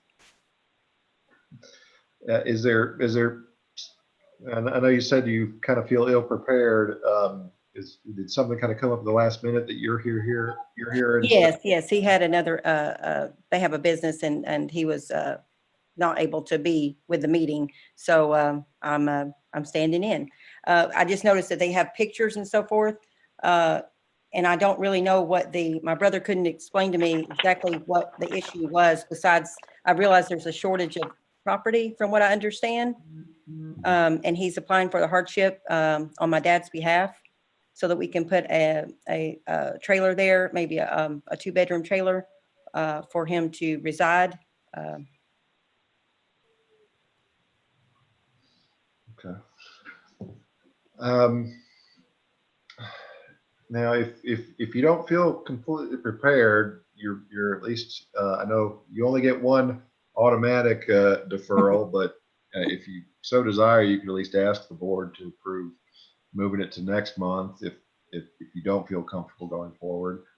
What were their issues? And if you don't mind to let me know, what was the issue with not approving it the last time? What do we need to do to get it approved? Well, I don't know that we can so much as give it an advisory opinion, but obviously the big issue is that really these pieces of parcel are really only intended to have one single family dwelling on it rather than two. So I don't know if anyone else from the board wants to chime up as far as the logic behind having this one be deferred, but personally, I think I was kind of the opinion we had heard enough to at least be able to vote last time. But if anyone else wants to chime in as far as any additional information that we didn't have last time that we were hoping to have this time, feel free. If anyone wants to raise their hand. How do you raise your hand? Ms. Williams, I'll consider that question to be a raised hand. Go ahead. Thank you. Thank you. I don't mean to be rude, but I don't know how to raise my hand. That's all right. That'll do. It seems there was something about a sewer system or a mobile home or some structure that had been there before. Is that anywhere near correct, Ms. Foraker? Yes, my grandmother, my dad was the original owner of the property, and my mother passed away in 2011, and he has since been lived in an apartment and so forth, and he's starting to show some signs of aging as far as his diabetes, that has increased his risk of other health issues, and so we were wanting him to be somewhere near a family member, and my brother again. We were going to put my grandmother had lived there years ago in just a small trailer as well in that same spot and never had any issues. That's where I'm going. That's specifically what I'm referring to. Okay. Yes. There was conversation about a structure having been there previously. And that's where I want to go with this in terms of what was there before. And I believe there was some conversation on would it need additional sewage, or that would it be hooked up to the present sewage system? What's the word I want? Not so, but that's are you all recalling any of that? That was part of the thing, where it would be placed, and there was one there before, and how they would be providing the sewage. I believe there was, he mentioned there was 2 septic systems already there, one for the trailer that's now gone and one for the existing house. That's what I remember. Yeah, I recall, yeah, yeah. We would definitely comply with whatever, to make things as feasible as possible until obviously until something happens to my father. And so, I mean, we work with you in any way we can to make this, happen. And the neighbors seem to be fine with it. They've known my dad's has a good relationship with the neighbors. And actually, Mr. Stooksbury, Oscar Stooksbury has, lots of property in that neighborhood and is perfectly fine with it and offered to help with any logistics or anything we need to do to help be in compliance. When did the other structure come down? I don't know what you mean. What structure? You said there was mobile home there before? Yes, we just moved it. It was just a mobile home that my grandmother had was living in until she passed. Okay, and that's what you're requesting to put in again, a mobile home? Yes, okay. Yes. And so you moved it about 2011 then, or 12? Oh, it's probably been, say, at least 20 years. Okay, so you would be putting it back or putting this one on the pad or foundation of where the other was? Yes. Okay, and there's already a sewer system there for it? Yes. Okay, thank you.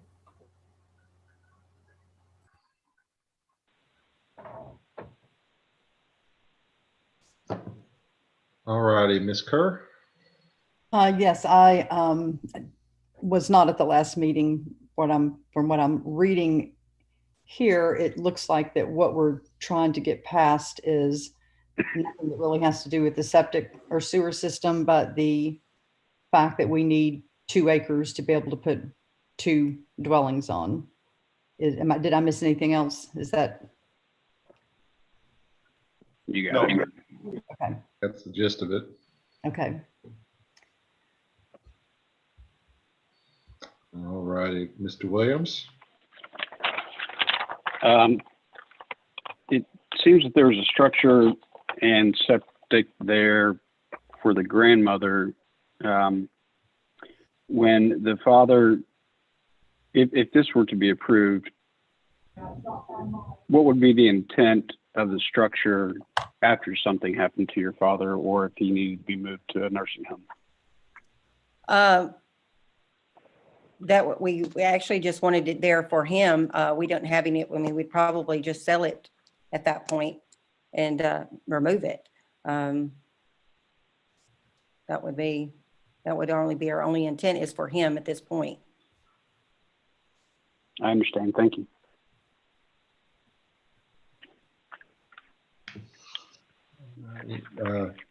Law Director's Office, Mr. Sanders. So on that point, when you grant a variance, in this case, the applicant is requesting the variance to allow 2 dwelling units on less than 2 acres of property.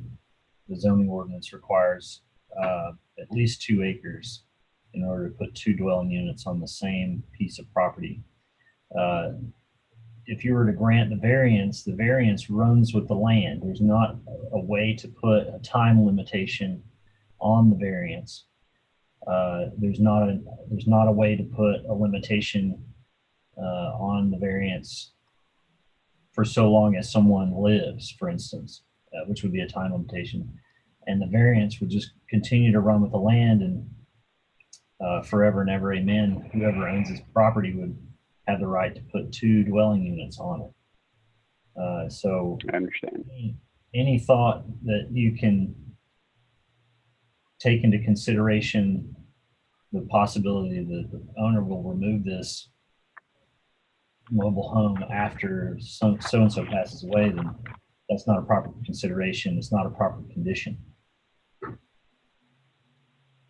I understand. Thank you for clarification.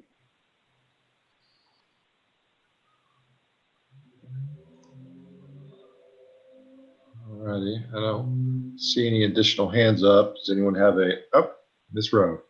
There you are. Sorry, I've got a couple of questions. The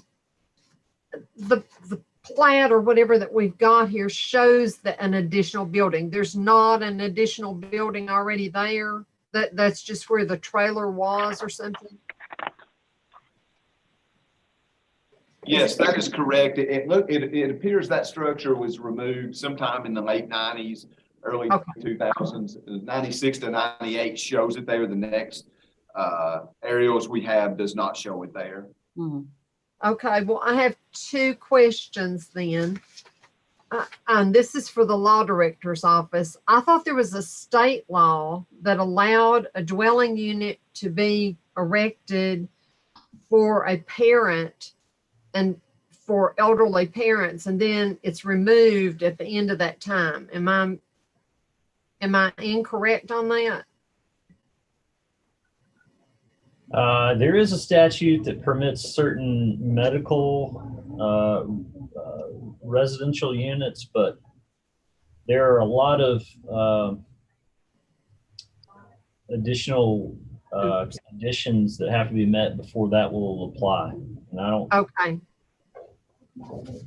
Okay, thank you. And the second thing that I had to add is if that won't work, a garage apartment would be allowed by right in this zone, would it not? Could that not be done to alleviate this problem?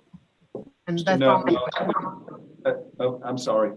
A garage apartment would still be considered a dwelling unit, and they would still need the 2 acres to construct a garage apartment.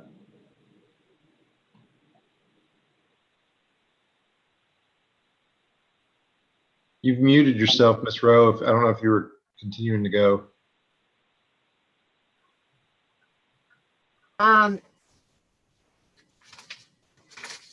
Okay, in the zoning thing, I didn't see where it said you needed 2 acres for that, but maybe that's so. Actually, I got a summary right here. Am I reading it wrong? We'll share the summary with you on your screen. You should have it there on your screen now. 1 second.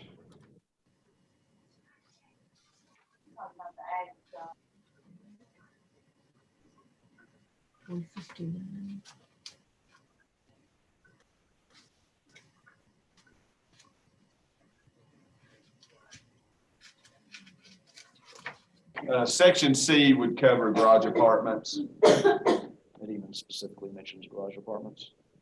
If you look on page 159, though, on the ag zone, it says uses permitted and garage apartments D, but so that still applies? Yes, you are still, but if you go back to section 5.2204 gives you the intensity of use, and it specifically subsection C says you have to have 2 acres to have that to have the garage apartment. Okay, I see.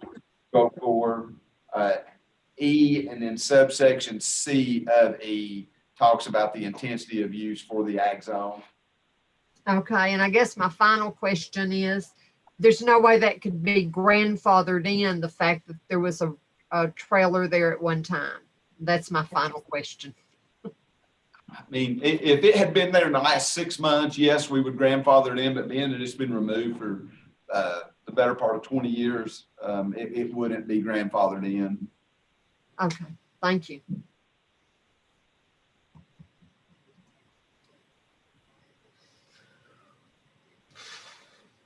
Mr. Sanders, is your hand up still from before?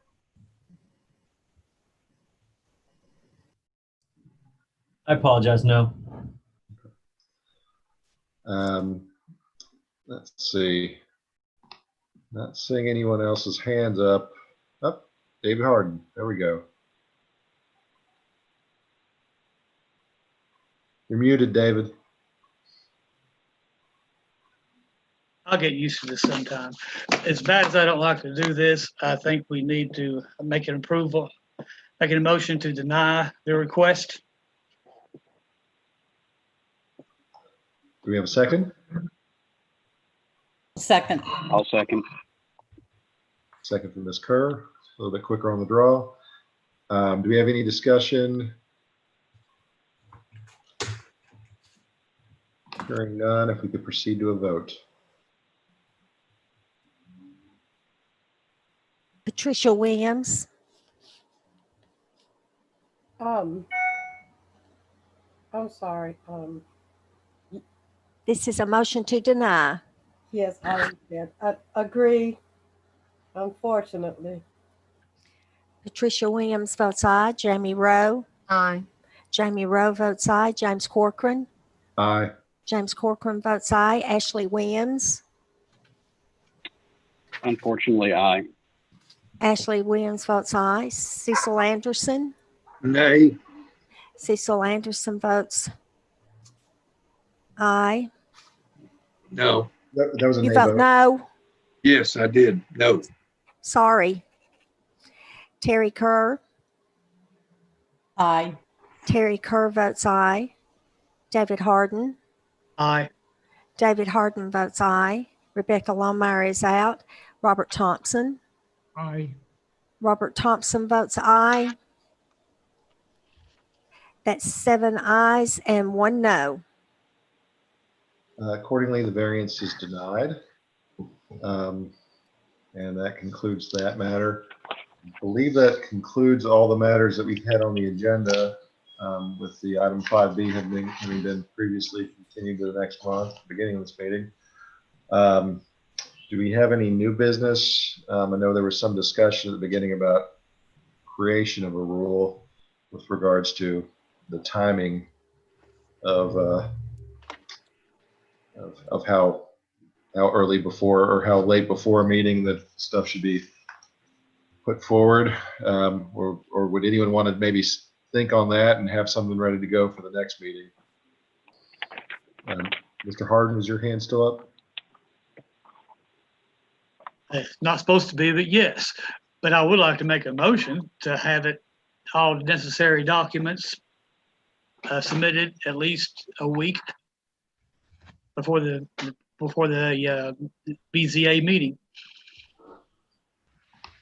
I would second. Mr. Sanders, this is my first time chairing a meeting where we're making a rule change. Is there anything in particular we need to do prior to doing that, or will that motion be sufficient? That motion will be sufficient. We don't need to advertise that? We can change something like that without input from the public? No. The motion will get us going on a change. It'll be put on the agenda for next month, and you all will have the language of that amendment prior to the next meeting so that you can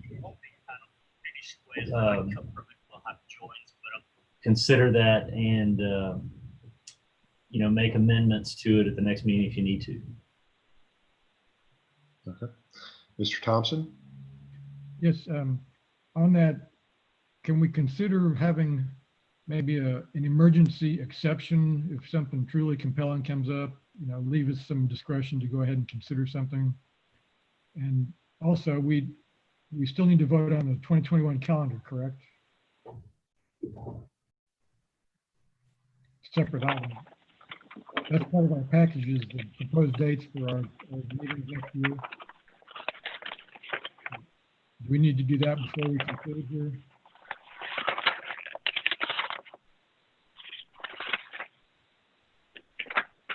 Excuse me, who seconded that motion? Harden made the motion. Who seconded? Ashley Williams did. Thank you. Mr. Thompson, I think you make a good point with regards to the schedule for next year, but let's do one thing at a time, okay? Right.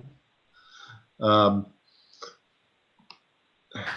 I guess for clarity's sake, is this just a motion to put this on the agenda for next month, Mr. Sanders? Is that how it'd be treated? I think so. I think you really need to have something in writing before you consider the rule change, just to make sure that everybody's got the language in front of them, and there's a sort of a meeting of the minds on what's going on. And I think another month will give you an opportunity to really sleep on it a little bit. In line with Mr. Thompson's point, perhaps we could have some language to the effect that, you know, records could be submitted late filed for good cause shown in the opinion of the board, something along those lines. Do we need to come up with specific language for that to get on the agenda today, or? No, I will come up with something that gets us going on both of those items. But I will say, you know, you can always suspend the rules. If you have a rule, you can vote to suspend the rules and accept late filed exhibits. That's a fair point. Mr. Williams, is your hand up on with regards to this motion? Yes, just as far as I would assume all parties involved regarding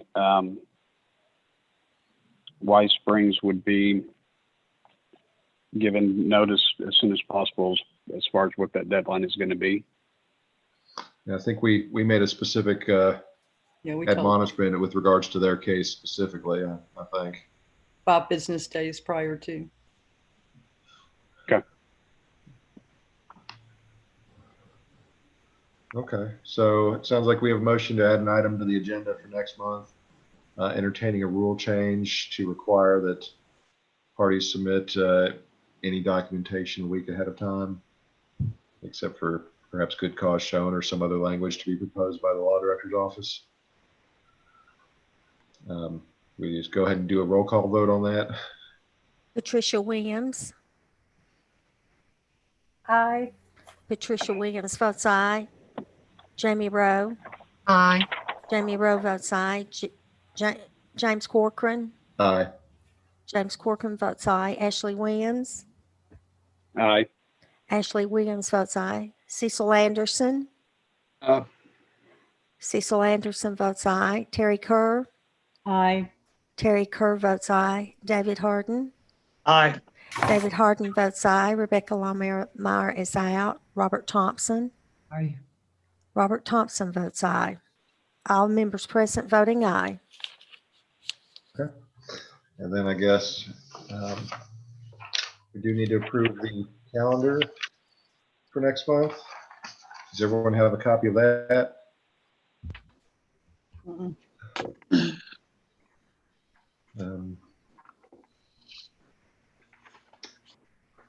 Mr. Thompson, is your hand up or was it up from before?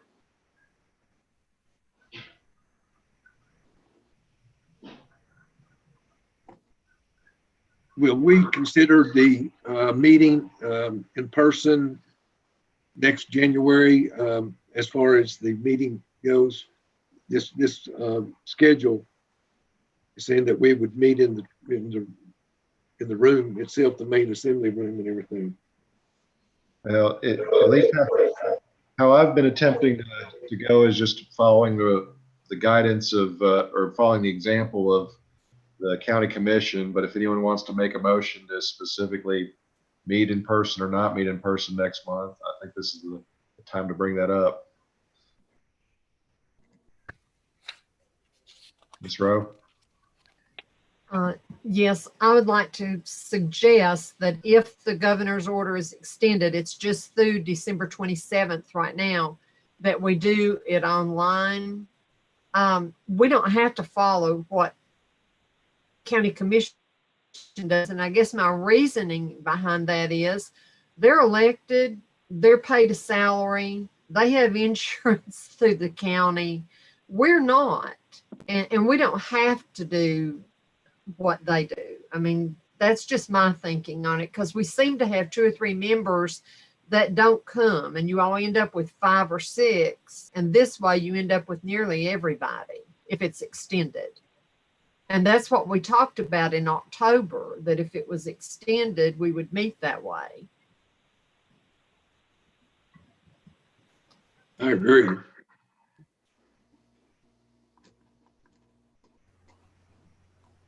Mr. Thompson's your hand up? Bob? Yes. I'm having some cutout on internet. Are you hearing me right now? I'm hearing you right now. I'm going to block out the screen to save some bandwidth here. I mean, if we need to on this calendar, could we just add a sentence that meeting locations may be changed based on executive order, blah, blah, blah. I mean, if we don't say that on this document, are we bound? Are we going to have a problem? Well, I don't think we had that originally, and I don't think that caused any problems. I do think if reading the room, it sounds like there may be a majority of folks who would prefer assuming, and Mr. Sanders, correct me if I'm wrong, but perhaps could someone make a motion that says that if the executive order is extended, allowing electronic meetings, that we would then meet electronically? If someone were so inclined to make that motion, could they?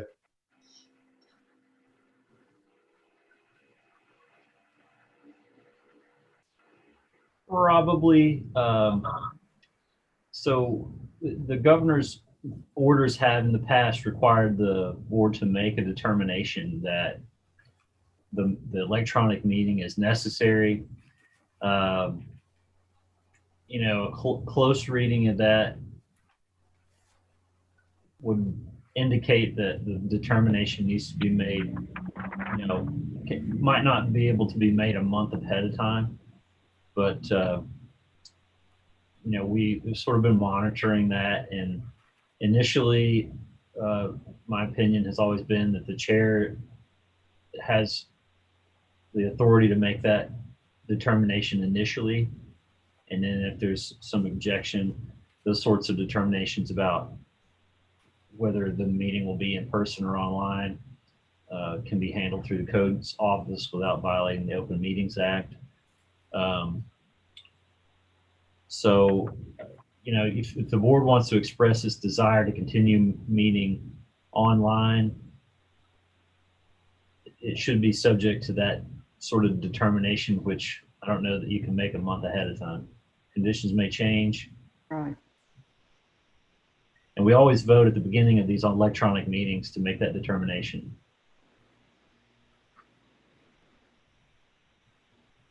But I mean, I don't know that that could be controlling.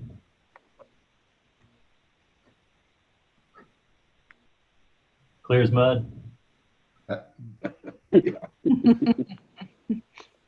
Ms. Rowe?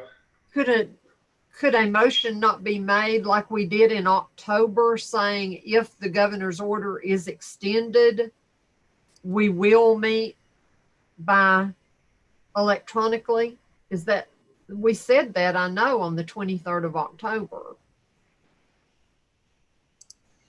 So that there would be adequate time to advertise it that way.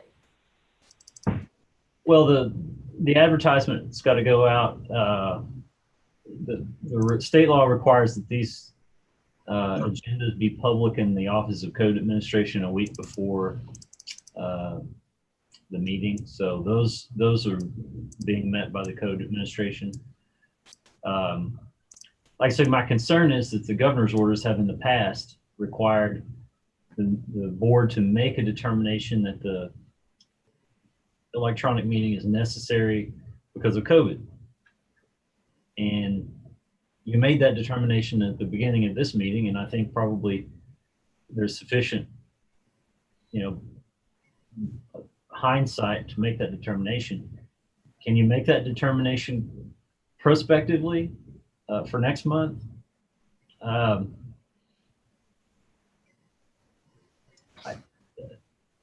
It's questionable. By saying we made it at this meeting, I don't really understand what you mean, because it would have had, it was advertised that way. So you mean prior to this date? Actually, this decision was made, I think, after County Commission decided to go electronically within the past 2 weeks. And that's commonly a decision that's made by the chair and the chair's discretion. Okay. And unless there is some major objection, those objections and that scheduling can be handled through the Office of Code Administration without violating the Open Meetings Act, because it doesn't deal with the rights of any individual applicant or opposition per se, because you're not deliberating toward a decision about one of those things. And then the determination about the meeting is made at the beginning of the meeting based on hindsight. There are increasing cases, there's just a factual basis at the beginning of the meeting to make the determination to conduct the rest of the meeting by electronic means. I mean, it's hard to think that it would happen, but if you weren't able to get a sufficient number of votes for that motion at the beginning of a meeting, I might have to advise you that the meeting can't occur.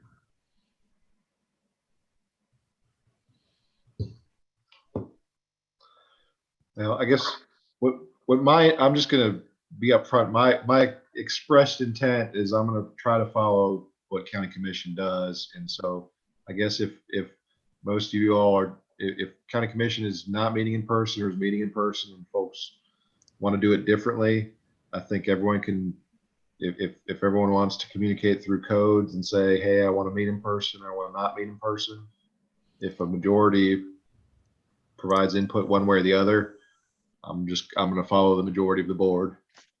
If that sounds like a reasonable plan, that way at least we can make that decision a little bit closer in time. Is that, Mr. Sanders, would that sound like it would be in keeping with the executive orders if we were to do it that way? I think so. I think a month out is maybe premature. And Mr. Chairman, a little clarity. We have to, through PBA, we have to reserve that room at the beginning of the year. So we have to go ahead and get on the schedule just in case the governor doesn't extend the order. It doesn't hurt if we reserve the room and then we meet Zoom. We still have to have that room reserved to ensure we get it on our meeting dates.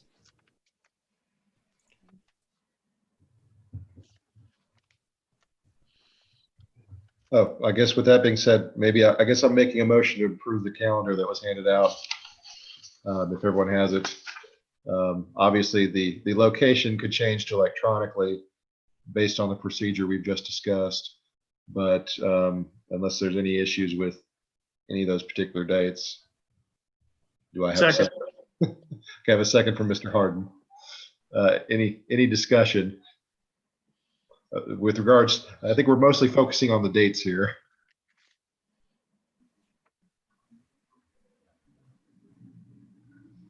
Okay. And I guess we'll go ahead and vote on that. Patricia Williams. Aye.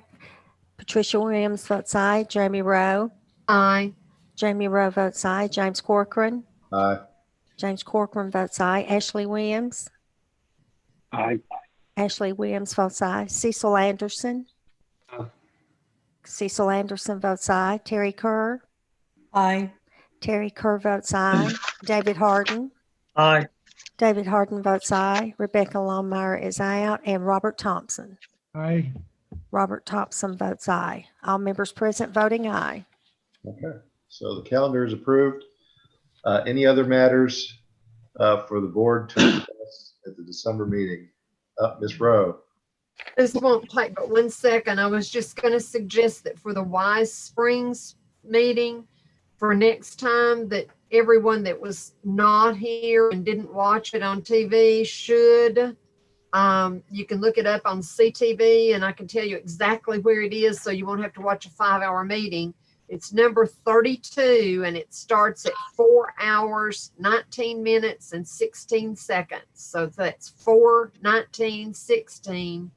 And I think it would be to our benefit for everybody to see that discussion. And this is Daniel Sanders. I apologize. Did you all not get an email from me indicating that you should do that with a link and the timestamp? I sent that to the BZA. Yeah. I did not. I did. bza@knoxcounty.org web email. If Did someone say they did get that email? I did.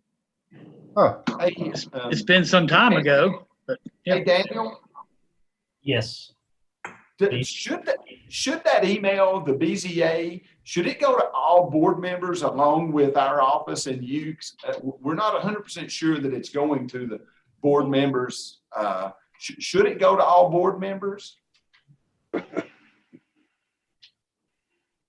Yes, I think that email should be for it, whether it's automatically forwarded to the board members or whether it's repackaged and forwarded along to the board members by your office. I think that's the intent of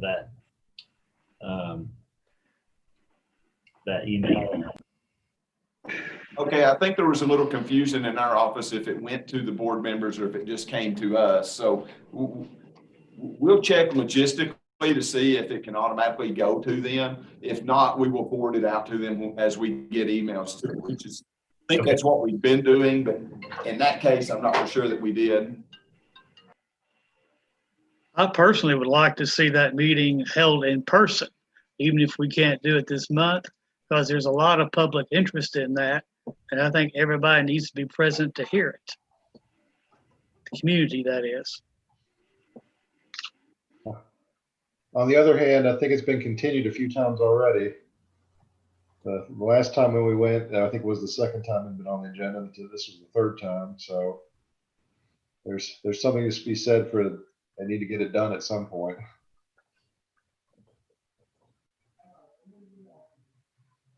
Is it possible that we could have a training session prior to next meeting so that we can kind of reflect on and Mr. Sanders, I'm sure there's several precedences or information instructions you could provide us to help us make the right decision on this. Not guide us, but I'm sure there's more information we could use to help us decide this. Yes, that can be done. Yeah, I'd be more comfortable if we were able to have a training session prior to next meeting, especially for this reason. Great. Okay. Any other matters before the board? All righty. Hearing none, I'm going to wish everyone on the board a Merry Christmas. Merry Christmas. Happy New Year. Merry Christmas. We're adjourned. Bye. Merry Christmas, everybody. Bye. Merry Christmas. Merry Christmas.